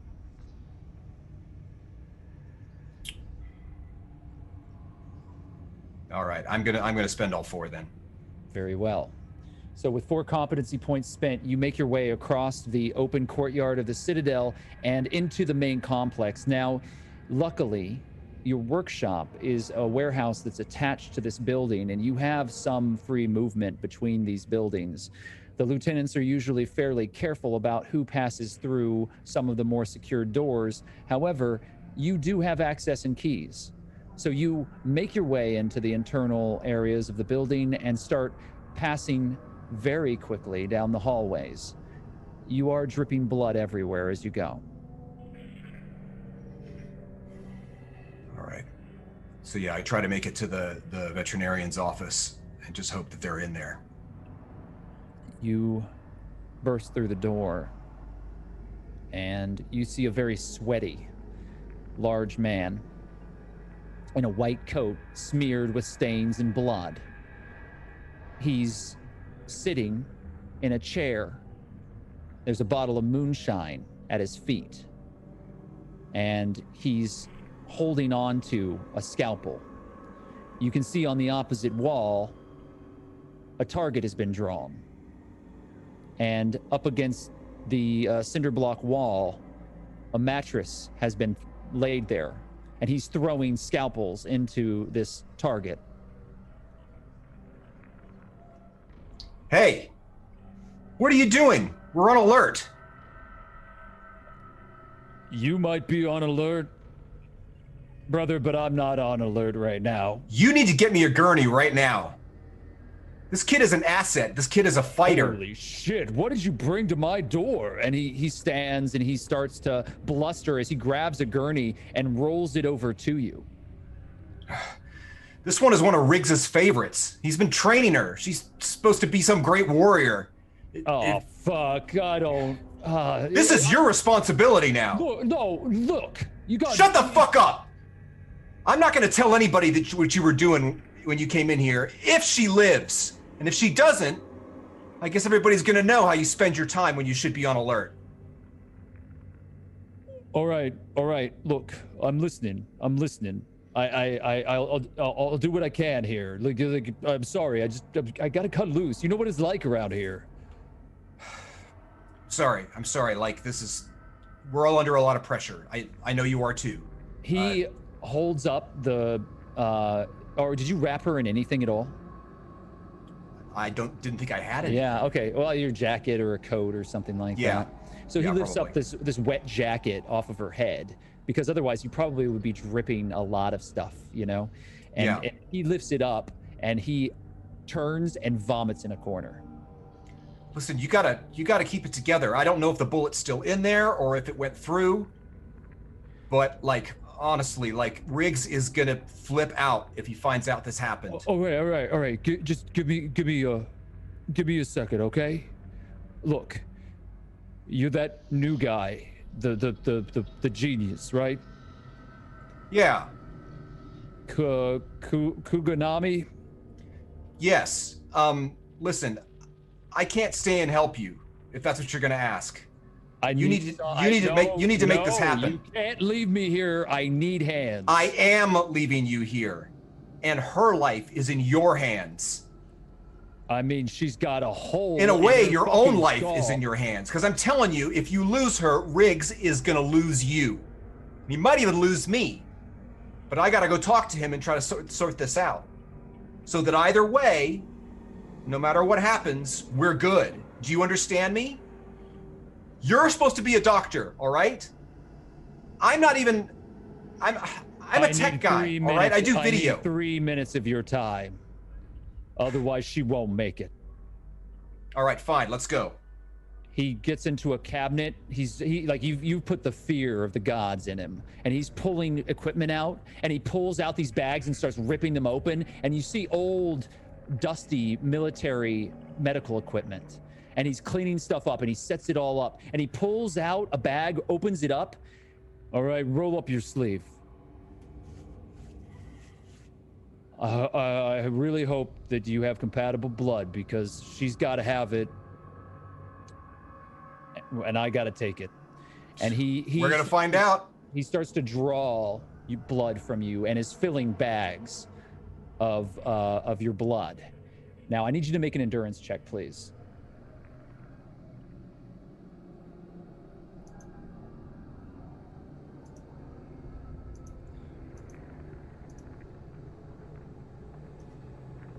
You feel lightheaded. Everything begins to stir around you, and you realize that he's taking a lot of your blood. But then he stops, and you manage to hold on to your consciousness. You don't pass out. He slaps a bandage onto your arm. Look, I'll do everything I can, but you keep the lieutenants off my fucking back for like 3 hours. I don't really fucking know with this. I'm not used to this level of... I mean, my God, her head is... I know, but you can do this. For both of our sakes, you have to do this. You find somebody to send back to me. I need a fucking nurse, all right? Okay. Once I go talk to Riggs, that'll be the next thing I do. Expect him in 10 minutes, tops. All right, Kuganami, you get out of here. I'll do what I can. All right. I immediately head back the way I came. But once I get to the bunker, I'm going to leave the other way, basically, to try to rendezvous with Rowan. You're covered in blood. So I guess that you're going to make this rendezvous as is, correct? Yeah, there's no option for anything else. Roll persuade for me. I mean, if I have some other jacket or something, I pass back through my workshop, right, when I leave the vet. You can, yes. If there's something I can just grab off the back of a chair to just throw it over, I'm not going to take my vest off or anything, but I'll just throw another thing over it. So at least it's not the first most obvious thing about me is that I'm covered in blood. Yeah, I'll allow it. And what I'll say is that you grab a jacket from your workshop, and it only makes you a couple of minutes later than you would have been otherwise. Rowan is red hot pissed, and the two of you have a conversation. But we'll come back to you. You did successfully get Juniper to help. As to whether or not she survives, that's an entirely different conversation.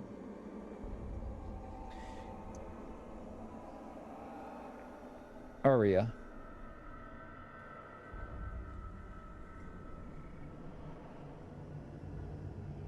You're inside of the wagon train again. All of the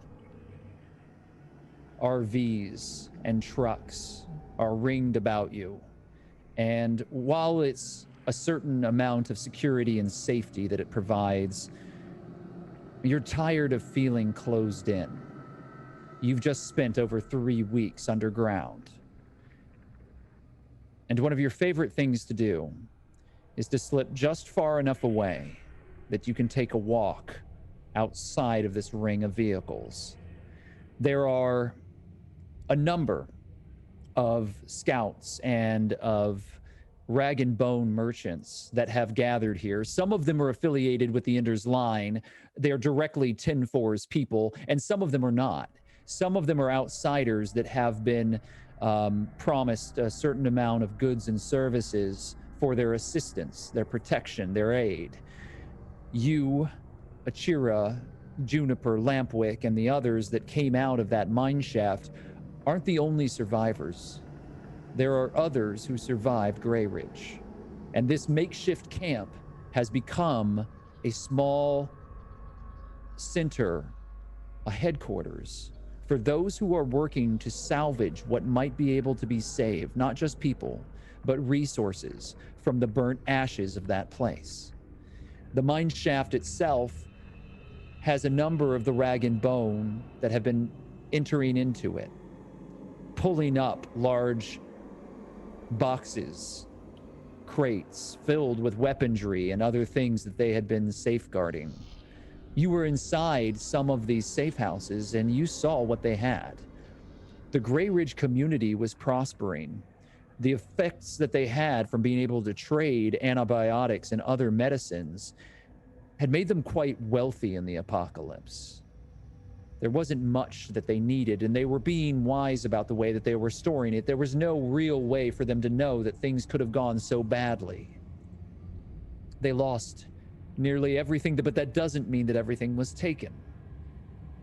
And so while you see the members of the caravan and the cavalry and the Ender's Line working together to help you and your other companions that had survived, it wasn't all altruism that caused them to do this.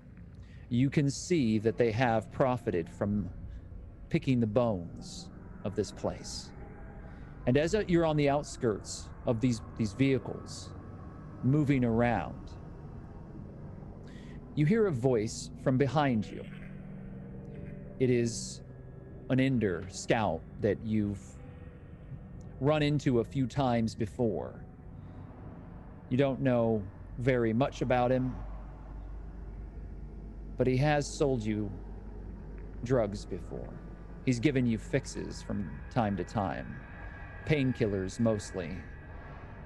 His name is Switchback, and he's a scraggly, very thin man. He's in his mid-30s. He has a braided goatee that has glass beads inside of it. No mustache. Dark hair that's slicked back it so tightly it looks painful, the way that he's got it pulled back into this tight bun on the back of his head. He's got a tattoo across the side of his face that has faded. It's an old prison tattoo.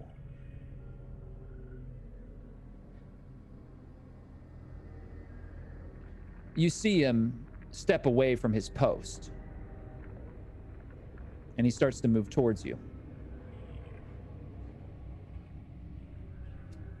If possible, I'd kind of like, I can look over my shoulder and notice, but I just kind of like sort of dodge him and kind of like pretend that I don't know that he's behind me. Okay. So you can turn and make your way away from him, but you do hear his voice as he gets maybe 20, 30 feet away from you. Hey, Starlight, slow down. Huh? What? Oh. Starlight, hey. It's me, it's Switchback. Hey, hi. How's it going? You don't remember, do you? Man, honestly, I don't remember a lot these days. Yeah, no, I get you. Things have been real hard to quantify, right? Things that happened over there, that place, that Grey Ridge place. Yeah. Total Hey, shit show. I'm glad you're around though. Are everything good? I'm not doing too bad. I'm afraid to say that Eric didn't make it, got bit, so we had to put him out of his misery. But that's the work on the Ender's Line. We do what we have to survive, and got to do the good thing. We're trying to keep these communities alive, and food and water ain't gonna move themselves up and down these pathways. Yeah. Well, man, it sucks about Eric, but happy you're still around. Yeah, I was glad to see that you made it out too. I know things got a little tense. Those Citadel pricks have been a problem for a while now. Nobody really wanted to hear what I had to say about it. 10-4 did what he had to do, but it was really the cavalry. They brought him in and spoke about him, said they were going to be solid, but they acted like a bunch of fucking maniacs. Evidently. Hey, I don't know a lot about the Citadel people. How much do you know? Well, there's a lot of rumors. They're further up north, so they don't usually traffic down here. But it turns out that they're expanding pretty quickly. They've got some sort of military base or something, and you saw they brought a fucking tank in. I mean, I don't know if that's helping or hurting, but they ran over the place and nearly fucking destroyed everything. Shit. Okay. All right. I don't know. I'm not a big fan of military folk. Nah, they're all psychopaths, Yeah. They're natural born killers just looking for somebody to prey upon. Okay. Well, you know, I was on a stroll trying to look for some stuff. Yeah. Do you know, like, have you seen any books around or anything? Yeah, you know, I've got some books back in my camp as well. You know, I've been collecting a few things. Listen. I know that they're gone. I've been collecting what I can along with everybody else. I don't want Yeah. anything to go to waste. I feel bad about it, but yeah, I've got some salvage. You know, the doctor in there. There's some medical stuff. I don't know what you're looking for, but I mean, it is kind of science-y. A book on birds. look, Starlight, you're getting real specific on me here. This isn't exactly the New York Lending Library. We do what we can. I don't know if I saw anything about birds, but we Look, can go take a look. I know you've always had the hookup in the past, and to be honest with you, it would help me tremendously if you can help me find a book about birds. A book about birds. It could be any book. It could be a children's book. It could be a coloring book. Just something with birds. You know what? Now that you mention it, there's that loud pair of redhead kids, you know. I think I found some of their old toy room back in the debris. I haven't gone back there, but there was all kinds of toys and books and shit. I didn't grab any of that because, you know, frankly, children aren't, you know, commonplace these days, and I didn't think that it would do me much good for trade. What did you pick up? Medical books. Found some of her painkillers. You know, if you were, you know, looking, I'd front you for some trade if you're looking to take the edge off. You know, with everything going on. How much you got? You look, Starlight, I trust you, okay? I found a whole stash. Everybody else had missed it. And yeah, I haven't even actually cleared it all out. And there's a lot. Shit. I can't. You know what? I can't. Oh. It's a lot? Look, take this. Take care of yourself. And just when the time comes, if you're gonna go out there salvaging, you know, maybe find something worth it in trade, but down the road, I'm definitely gonna need some of that razzle dazzle that you lay on folks. Cause listen, I'm not exactly quite as personable, and I look like I'm about to strangle somebody. And so most folks, when we come into these new communities, they don't want to barter fair. So I'll hook you up for now. And you just, you know, find us on the road and help me get a better deal with some of these young communities, because right now I'm not doing so great. Eric was the face, and I'm hearing good stuff about this Lampwick guy, but I don't want to break in some loudmouth schmoozer who's going to end up taking more than his share, you know? Seriously? You heard good things about him? Yeah, I mean, good things for a face. You know how it is out here. Like, yeah. he can con the cold off of ice, is what I heard. Interesting. Not to say that you con people, but you're good with them, you know? They trust you. Well, yeah. Have you seen me? Exactly. Okay. You got All it, right. Starlight. All right. So look, I'm going to sweeten the pot here. If you can find me a book about this bird, about a bird or some sort of bird, I will help you navigate these waters. That's it? Now, that seems easy. Listen, I was going to go back out anyway. I'll check out the remains of that kid's room and see what I can find. Meanwhile, take this. And he hands you a small, tightly wrapped plastic baggie. Oh, yeah, hey,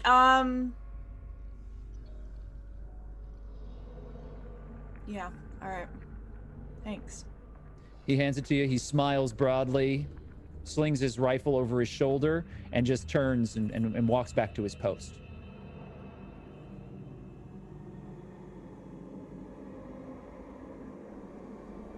I'm gonna put the vial in my pocket. Yeah. It's a small tube that's been wrapped in a plastic baggie, but there are pills inside of it. Some of them are broken, some of them are whole. but there's, 5 or 6 of them in there.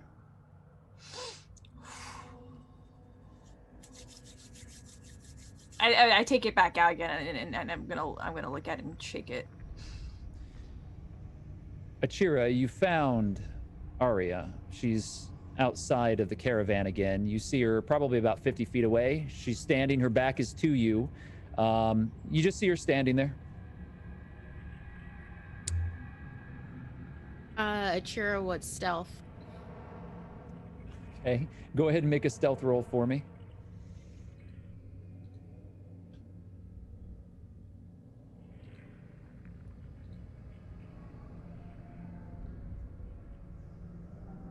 No dice of difficulty or anything like that, Achira. You can just roll it straight. And if you have any of your gear on you, of course, you can use that as well.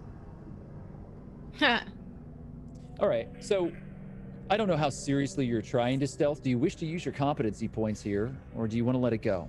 No, let it go. All right, so you hear Achira moving very slowly behind you. You catch her out of the corner of your eye. She's kind of hard to miss because the RV that she's trying to pass by is really white, bright white, and she's got a dark coat on, and you just saw something move, and you sort of like glance back. You don't know that she's noticed that you've noticed. Is there anything that you want to do, Arya? I'm gonna flavor this a different way. She's Sure. literally looking over at Arya, and then like when she sees Arya about to look at her, she looks away. All right. Like that kind of a deal. Okay. Yeah. So if that's the case, Arya's gonna try to quickly put the baggie back into her pocket. All right. Achira, you can make a spot listen.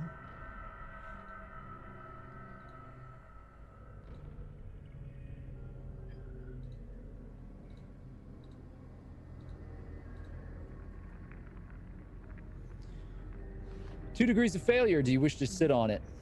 Yeah, no, I'm gonna let it roll. All right. Arya, she does not notice anything about what you do as you slip the baggie back into your pocket, and the two of you are together. Hey, you found me. Well, you're kind of easy to spot. I mean, hey, oh, okay. Do you want to continue walking with me? Yeah, unless you wanted to have a, moment alone. I understand about wanting that. I No. also understand not wanting to be inside after we were basically inside for 3 weeks. Yeah, I'm really trying to take in the natural air, because who knows when's the next time we're gonna smell that again, right? Yeah, I guess. I mean, you never know if you're gonna have to be like underneath ground or like stuck in a house, or you don't know. Hey. And Achiro puts her hands on her arms. We're out. We got out. We made it. Mm-hmm. And we are outside. There are so many yellow bellies out here. I mean, you can hear them. We're okay. You're okay. You're more than okay. Yeah, I can hear the birds. They sound good. Yeah. I mean, it's literally like we were buried alive, but we survived it. Mm-hmm. In more ways than one. You had a lot that you had to deal with down there on top of what we were all dealing with, and you made it through. You're so incredibly strong. I just want you to know that it's okay to not be strong all the time as well when it comes to me.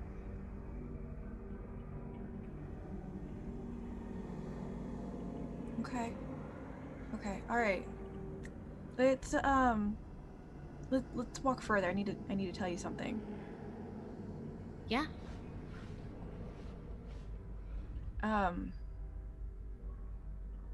Somebody I knew from my past. He's around here. Switchback, and he was a friend of mine. I wouldn't say a good friend, but a friend, an acquaintance, merchant, somebody who was really good with deals, and he told me he found something. Okay. And he gave me this. Chira looks at the vial and looks over at Arya. Oh. I'm having a real hard fucking time not taking this right now. Yeah. No, I understand that. Thank you for telling me.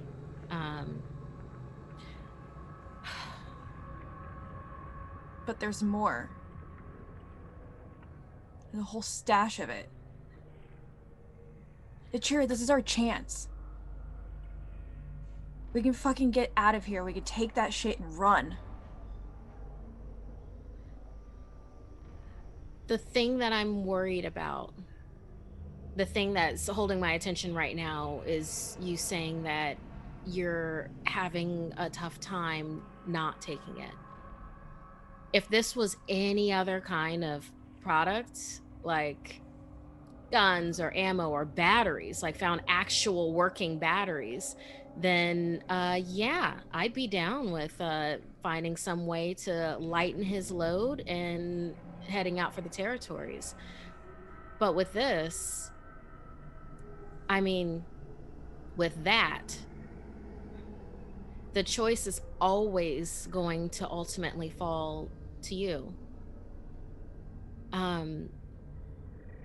I will let you know that I would rather if you didn't do that ever again. But that, it's your body and it's your choice and it's your life to live. I would prefer for you to be in my life free of that. Then I need you to help me. I need you to help me. What do you need for me to do? I need a way to get away from this stuff, and the best way that I can see that is by making a little bit of money for us to live together so that I can live with you and actually remember my fucking life. I can provide for us, Arya. You don't need this. We don't need anything that Switchback has to give, whether we trade for it or whether we end up lifting it. We don't need that. I can do for you. The two of us can do for each other. How are we supposed to make money? Well, if you mean like trading and everything, all right. So we were buried underground, so you don't really know this, but I can stealth like a bitch. Like, that's my thing. I can find things. I haven't had a chance to show you what I can do, but I'm really good at finding things and getting really good prices for them. We don't need that. And you know what? Honestly, that the price tag on that is too high. For us, it's too high. You don't need that. Do you? Do you need that? No. No. I need you. I need you. I had no idea how much I needed you before you entered my life. And now you're all I need. Okay. Yeah, I'm done. I'm done. The two of you stand out there, outside of this circle, from the vehicles and the fires and the little bustling noises of this tiny little group of people who have, against all odds, survived the end of days, to have made it this far, and for the two of you to be standing there together.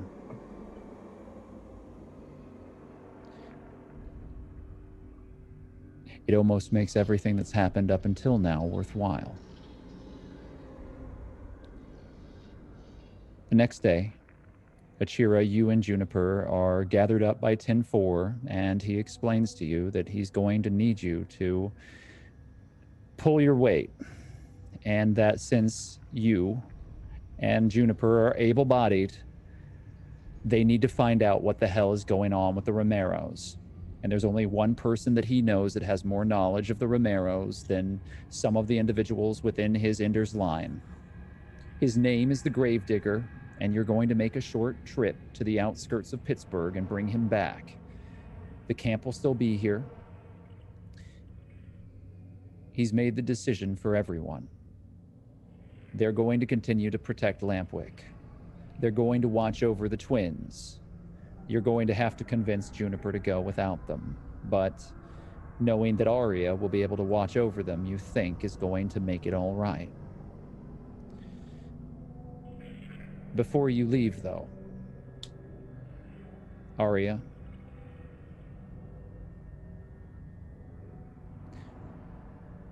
in the morning when you step out of the tent that you're sleeping in, there's a small bundle.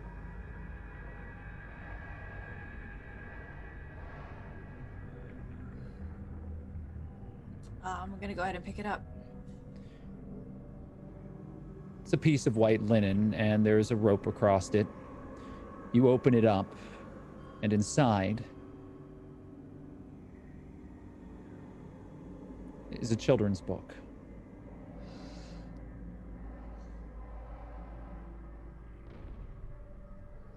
It's called Pretty Little Bluebird, and it depicts a single bluebird in bright colors, and though the book is faded and old and there is some singeing and fire damage to it, it's intact. Perfect. I take it back in my tent real quick. I'm hoping I can find some sort of pen or some sort of writing instrument in there, maybe. You have a series of really old pens, but also you have a pencil and some other utensils that you could use to make it work. Cool. So just real quick, I write in there Achira with love, Arya, which is normally her signature is usually Candy Max, and she does like the whole like live to the max, but this time it's personal. It's her actual signature. Yeah, it's not an autograph. Yeah. So I think you fill this out, and what do you do with the book? I put it under the pillows, Mhm. because it's a surprise for later. I just want to go about my day, just kind of put it there for now. I'll give it to her when I see her. Very well. Faith.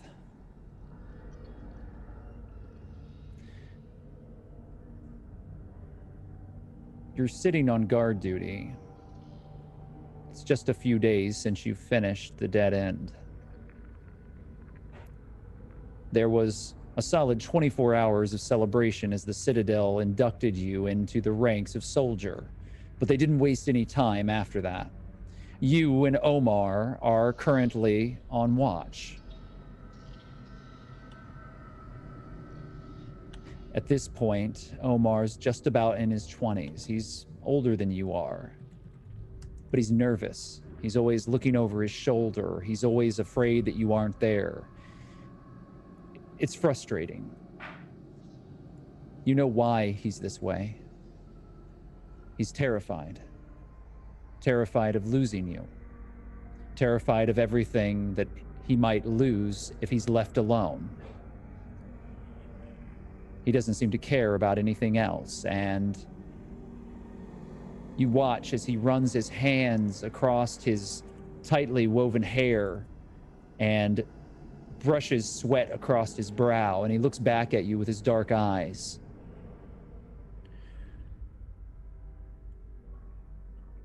Did a hell of a job, little sister. I am not little anymore. I'm quite capable. But yeah, it was, I kind of didn't think I was going that fast. I kind of thought I was just like really getting slogged down by a lot of weird shit in there, but guess I'm the best so far, time-wise. Turns out you are. Did they I make you don't know shoot a how. random? Did they make you shoot a random human in there too? I didn't shoot him. Okay, there was the gun, so I thought this is part of the test. I have to do it, and that's anyway. Okay, just. Oh no, I heard Riggs afterwards. He berated me for an hour for not killing him. Yeah, there's like rules, so okay, well. I mean, he You was a still criminal, passed. but I still passed, but not like you did. If I have to hear Riggs talk about how you left that fucker out there to die, bleeding from his leg again, I'm gonna scream. It was kind of fun. He was really loud. What was it that he was saying? You suck, you're gonna die, something like that. I don't really remember. It's sort of the same no, kinda... Riggs. He was like, Riggs. Riggs was like, oh yeah, Baby Faith left that fucker out there to bleed from the leg and watch him scream like a squealing pig. That's a very good Riggs impression. Very proud of you. He kind of smiles. Yeah, it's pretty good. I mean, Riggs would kick my ass if he heard it, so we'll just keep it between us. Sure. Riggs would kick your ass if he heard what? From behind both of you. And you hear a door close as Riggs walks in. He's got a submachine gun low slung, but he's still in his fatigues. Now, you two aren't just sitting around gossiping, are you? Nope, we are doing... I love a good gossip. Count me in. Oh, okay. No, we're doing our job because that's what we're supposed to be doing right now. A fucking right, it's your job. And a fucking right, you're gonna do it, killer. Yeah, you've got like a lot of nicknames for me. You can just call me Faith. All right, you got it, Buttercup. And he turns and he walks over to Omar. Weapons check, soldier. Omar holds his rifle out and becomes very rigid. You know that Riggs stopped goofing around 2 seconds ago. And your brother hits this military pose and holds his rifle in front of him. Looking good. At ease, soldier. Turns to you. Weapons check, soldier. Yep. He grabs your rifle. He opens the chamber. He looks at it. He closes the chamber. You've been cleaning this, right? Yes, sir. Every day. Every day. What do we say? I don't... If you clean it, it'll shoot good when you need it? That one? This gun is your life, soldier. Oh, okay. That's yes, what sir. we say. I have a very bad memory. Yep. It is the same as your goddamn arm. The arm. Yep, I'll remember. I'll write that one down, sir. Yes. Arm. He pushes the rifle back into your hands. Both of you. This away. Come on. Come with me. He turns and walks out. Now, as you know, Faith, you did a bang-up job on the dead end. I mean, you really put those other losers to shame. Kind of sucks that we have 2 dead fucking kids on our head, but hey, you know, cream rises to the top, and we're not afraid to crack some eggs if we're gonna make some goddamn omelets. I didn't know they died, but, I mean, they should have been tougher. Yeah, they should have been fucking tougher. Anyway, he walks a little further down, and he enters into a broad, open warehouse building. 2 soldiers open the doors for all of you, and he marches the 2 of you in. And you enter into a very dark room with a series of lanterns in the center. You see a man who is chained, gagged, and has a blindfold over his eyes in the center of the space.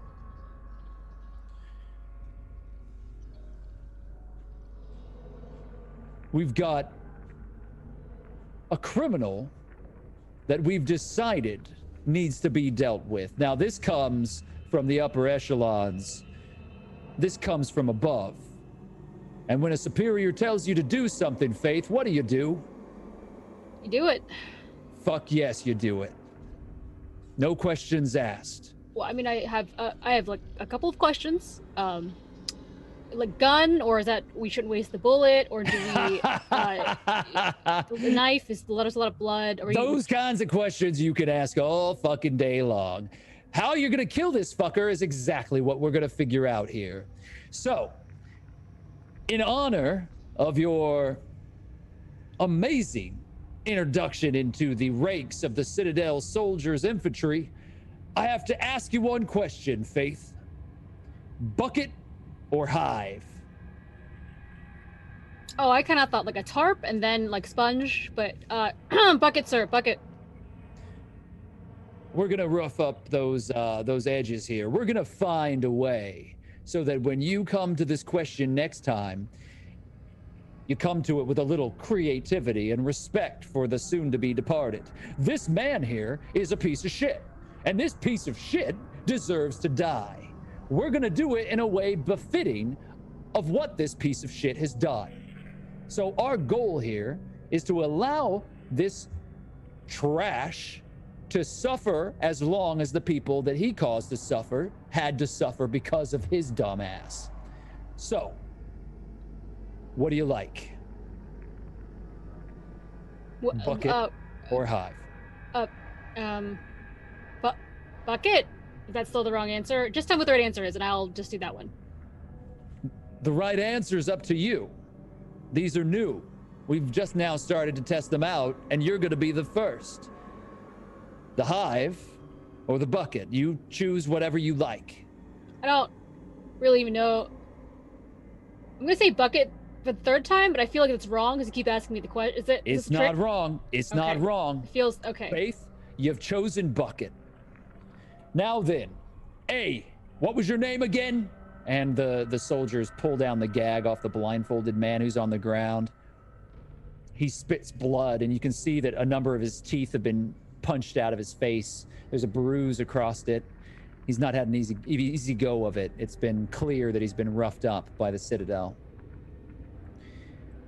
My name is Jeremy Miller. Well, Jeremy, welcome to the Citadel. Now, we've already gone through all of this, but we've got young Faith here who's training up in the ranks. And for her benefit, you're going to play nice. Do you understand? I understand.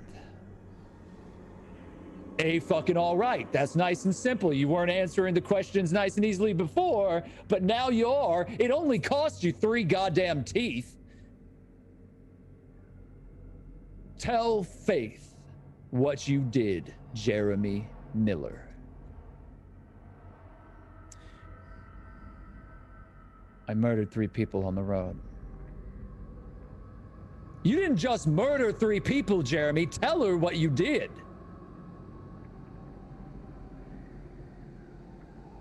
I murdered 3 people on the road, and then I field stripped them of their meat. I left their corpses, barely bone, hanging from a telephone pole.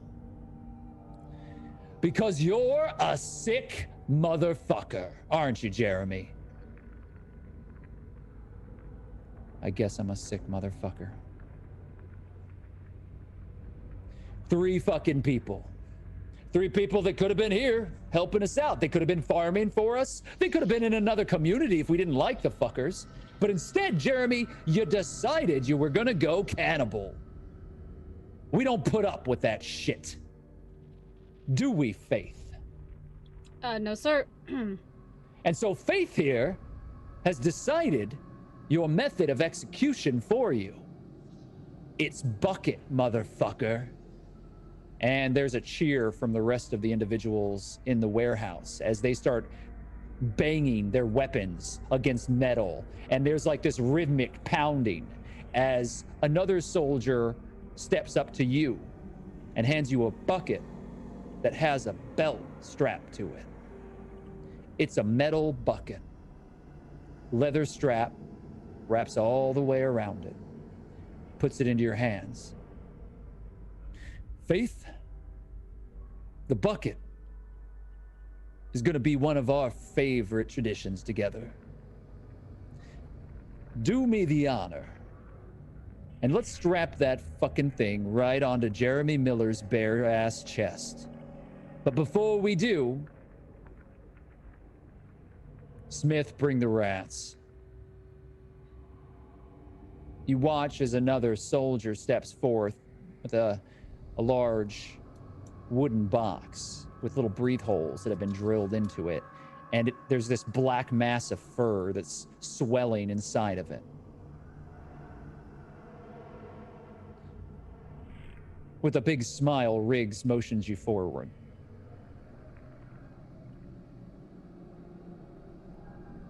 So the rats are for the top of the nope. They go under. You're real smart, but I don't want to overdo the gears working in your head right now. I'm going to show you exactly how this piece of art works. Yes, sir. All right, soldier, step forward, get that bucket ready, and let's fill it to the brim with these fucking hungry-ass rats. Oh, in the bucket. Okay, yep. That makes more sense. Yeah. The soldier steps forward, opens the box, and they fill this metal bucket with rats. Riggs then helps you push the bucket up against his chest, which they've ripped open his shirt and are holding him there as he starts to kick. And the soldiers bat him across the head with their rifle, and they hold him in place. Faith, do you work with Riggs to strap this in place? Yes. Jeremy Miller is now sweating bullets.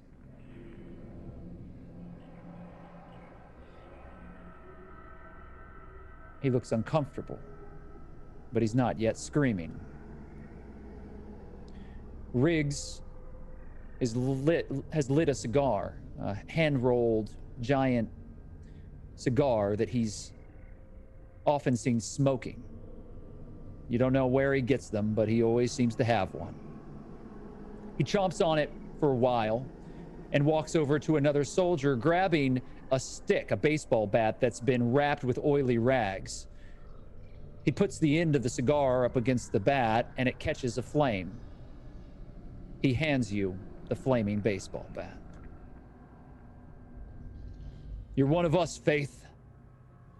You're a soldier of the A-fucking Citadel. Who fucking hurrah! Now show Jeremy Miller exactly what it means to fuck with our territory. Is this flame thing related to the rats?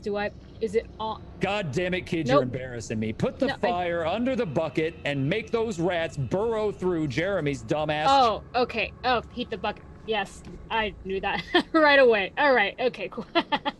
I go and I do that thing. You hold the flame under the bucket, and slowly it begins to turn red as the metal bucket heats up. It only takes a moment before first the burning of the metal bucket against his chest starts to cause him to scream, but what changes that scream into a high-pitched, unearthly wail are all of the rats that desperately begin burrowing through his flesh, trying desperately to get away from the heat. Jeremy Miller begins to froth blood, jolt on the floor, and the whole time you're holding that fire to the bucket. Do you, at any point, stop? I don't stop. Like maybe halfway through. Hey, so Riggs, like, the rats are, they're like fine, right? Like we're gonna, like after this, we're gonna keep them for later, or are we not? No? We'll get more rats. Don't worry about that. Sadly enough, the apocalypse is full of the shit. Okay, I didn't know if I had to save the rats, because I thought if we, Nope, that expression on his face is doing everything that I need to see. Okay. Great job. And he slaps you on the back as he takes his boot and steps on this man's head, turning it to the side. And he's jolting, and he's like barely moving at this point, but you can tell he's still alive. Riggs leans down, takes his cigar, and puts it out on his forehead. You did good, kid. You're one of us. I take the torch and I also poke the guy's forehead with it. Yes. Jeremy Miller is dead.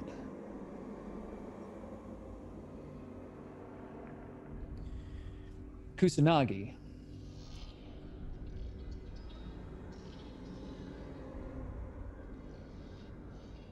After speaking with Rowan,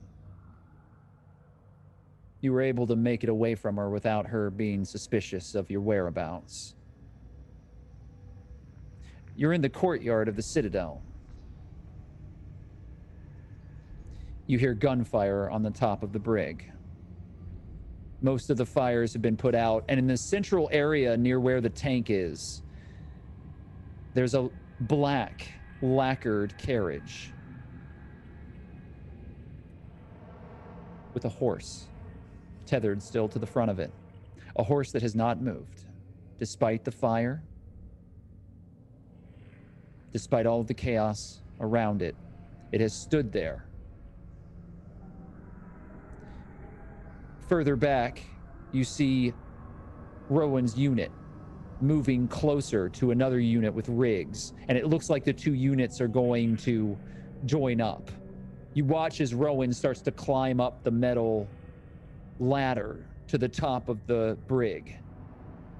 Riggs and his unit break away and start to protect the area, scanning for threats. You've already heard over the walkie they found members of Grey Ridge, individuals who were sabotaging the Citadel.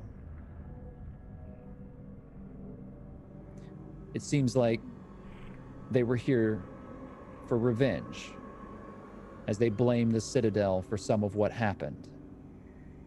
They took one person alive. What do you do? I want to go over and look at this horse in this carriage. Is this something I recognize as being part of the Citadel, or? No, you recognize this carriage. It's the carriage that Lampwick came in on, along with these two individuals, the masked men. Yeah. I mean, if it seems like there isn't anybody else around who would stop me or any of that kind of stuff, I want to go check this carriage out. You get closer to it.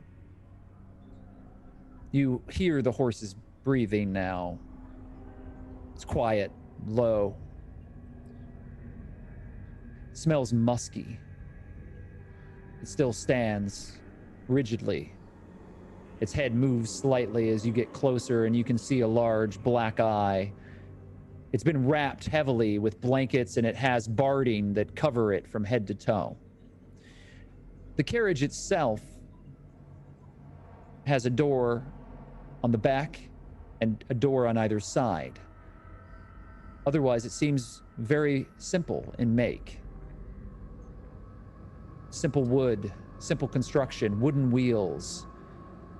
It's almost an antique, except it looks brand new.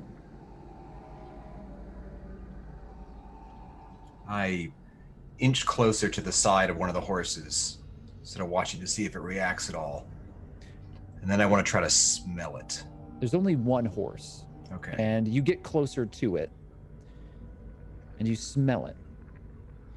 It's musky, but there's something wrong. Under the musk, it smells like rot.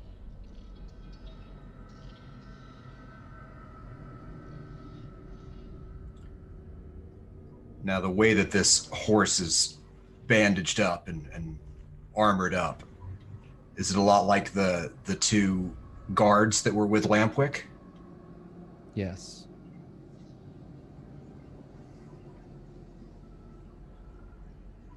All right, I look around to see if they're anywhere near. And then I make my way over to the carriage door. They're nowhere near. Last you saw them, they were in the brig, and you actually believe that they're on the roof right now. You hear more gunfire. You look over your shoulder, you see figures.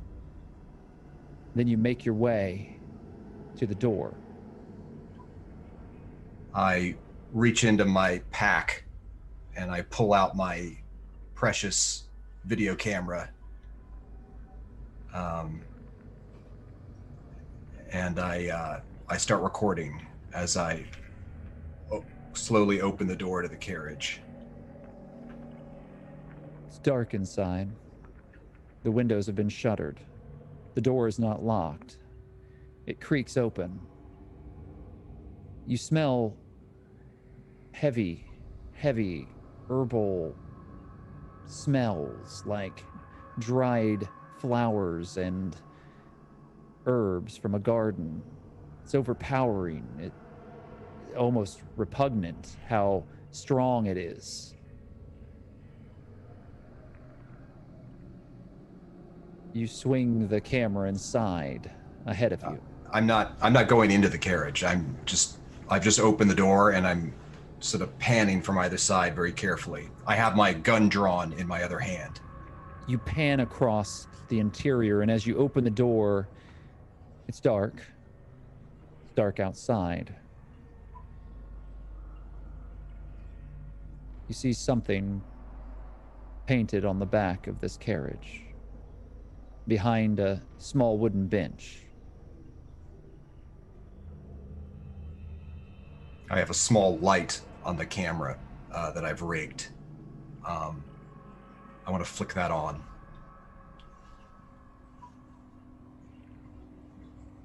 You turn on the light. It's not paint. It's dried blood. It's a circle. And in the center of it, a bloody handprint. On the outskirts, bundles of herbs, feathers, flesh, and other bones hang across the back of it. A macabre display, but it looks like an altar. Have I seen anything like this before when I've been going through Blockbuster's tapes and hidden things? You have. Altars like this. Usually with a large number of bodies left behind around it. Partially devoured. But not in the way that you expect the Romeros to kill and eat things. Carefully. Surgically.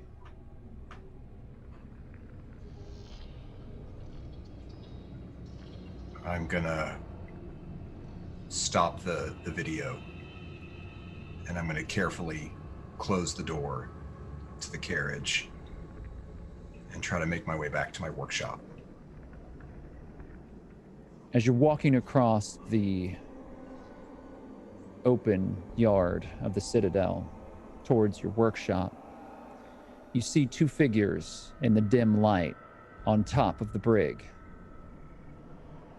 You watch as a soldier that you've come to know as Faith grabs onto Achira and flips her over her head, and then you lose sight of Achira.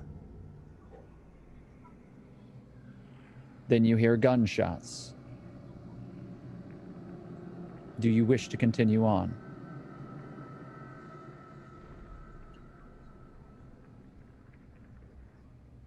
Is there a ladder or something else on the outside of the brig that would let me get up to the roof? There is, and it's surrounded by Riggs and his unit, and currently on that ladder, you're watching Rowan work her way up it.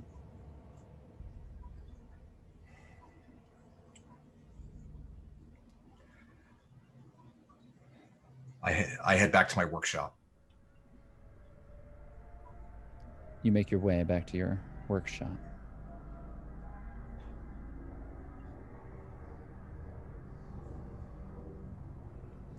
Once I get there, I want to hook up my camera to a pair of VCRs that I have. And I'm going to start making copies of the tape. And then I'm going to narrate over it basically what I saw and what I believe is going on. That I believe that the shepherds have found some way to harness the power of this virus. And they're either part Romero or fully Romero or something different. They're somehow connected to what happened to Blockbuster what he was on the verge of discovering. And I'm going to have to, and I'm thinking about who can I get these tapes to? And how can I escape the Citadel? And it should be tonight. I wanted to go with the others, but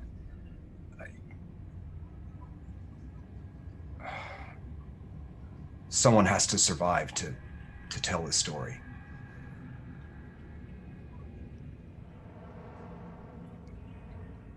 We'll see if you're successful. Many lives are on the line. This may be the only thing that can save them at this point. Arya, Achira,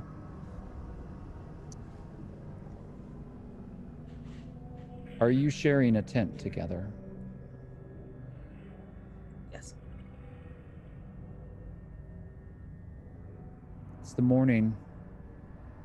You feel the warmth through the vinyl of the tent. It's been patched 1,000 times over. There are parts that are canvas, and the equipment that the Ender's Line has given you is passable. It's not perfect by any stretch, but for the past few days, this little tent has been your home. And the two of you have spent time together.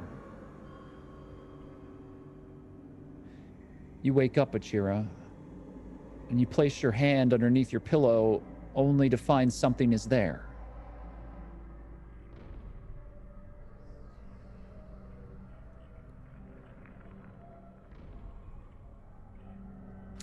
Chira pulls it out. It's a ragged-looking children's book. It's been burnt. It's been battered. There's some water damage. But you can see the title clearly. There's a very playful cartoon bluebird drawn across the front of it, and the colors are still bright enough given everything that this book has been through. The title is The Pretty Little Bluebird. Is Arya there? Arya is there, still asleep next to you. Achira play jumps her. Oh, good morning. Is it morning? Is it morning? Probably. I found my present. Well, you weren't supposed to find it yet. Well, I mean, put it under your pillow. How was hands go there. All right, but did you find? Did you open the book? Achira opens the book and reads the inscription inside.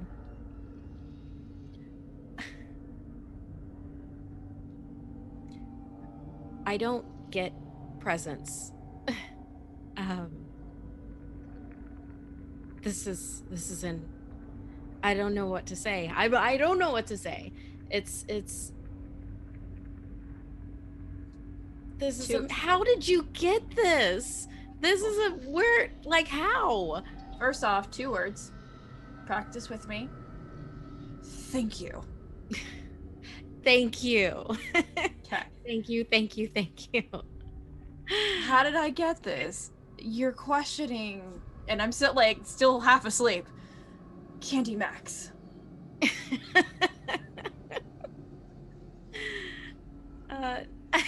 How dare I question Candy Max? Oh, what was I thinking? Exactly. Of course I wasn't thinking. I forgot my manners. I forgot the magic. You forgot one important thing. Gotta live to the max. Like, come here, you. Yeah, I just snuggle up next to her. Mm-hmm. Somewhere, far away from the Citadel, Arya's head is buried. Achira, when you found it, you didn't just leave it, did you? Let's say no. Let's say that I took the earring that Arya was still wearing, and since the Romeros were slow moving around, took that time to, for what it's worth, give her a better burial than this. You didn't have much time. The ground was hard. You did it with your hands. Fingernails broke. They bled. You're covered in dirt. You're still covered in the filth, soot, and sweat of the nightmare that you've survived. You're furious. All you can think about is revenge, about the Citadel, about what they've done and how they're going to pay for it. But there's another part that you're even more frightened of. Achira, there is an empty, hollow void. Something that you haven't felt since your brother died. You let your heart come back, only to have it burn again.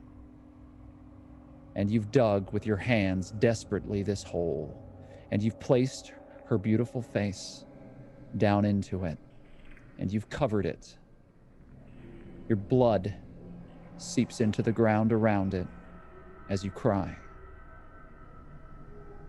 You can't control it anymore. The fury, the anger, everything that your body is fighting against has resolved itself into this deep, resounding grief.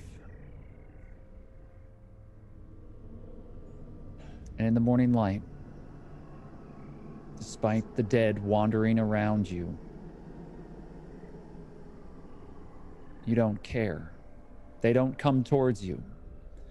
They're slow, they're scattered. It seems that they're disjointed. They're not paying attention to you, but you're there in the crossroads of two rail tracks.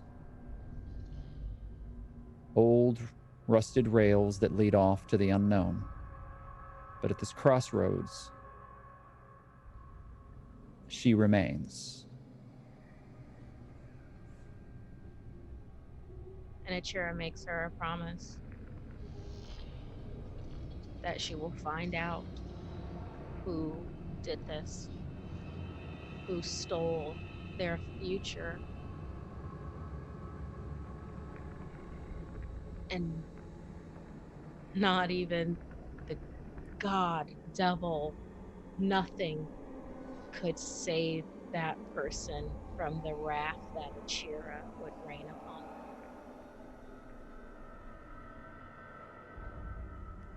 Thank you for joining us. We'll be back next week.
Calling anyone who can hear me. This is an alert. Someone is killing Enders. And not just us, but other unaffiliated rag and bone. This shit show is bigger than just Grey Ridge. Bodies are being mutilated, crucified, and fucking left displayed at the safe houses. Left to return as Romeros. The bodies show signs of being searched, but all the food and supplies are being left behind or burnt. Again, this is an alert. Watch yourselves.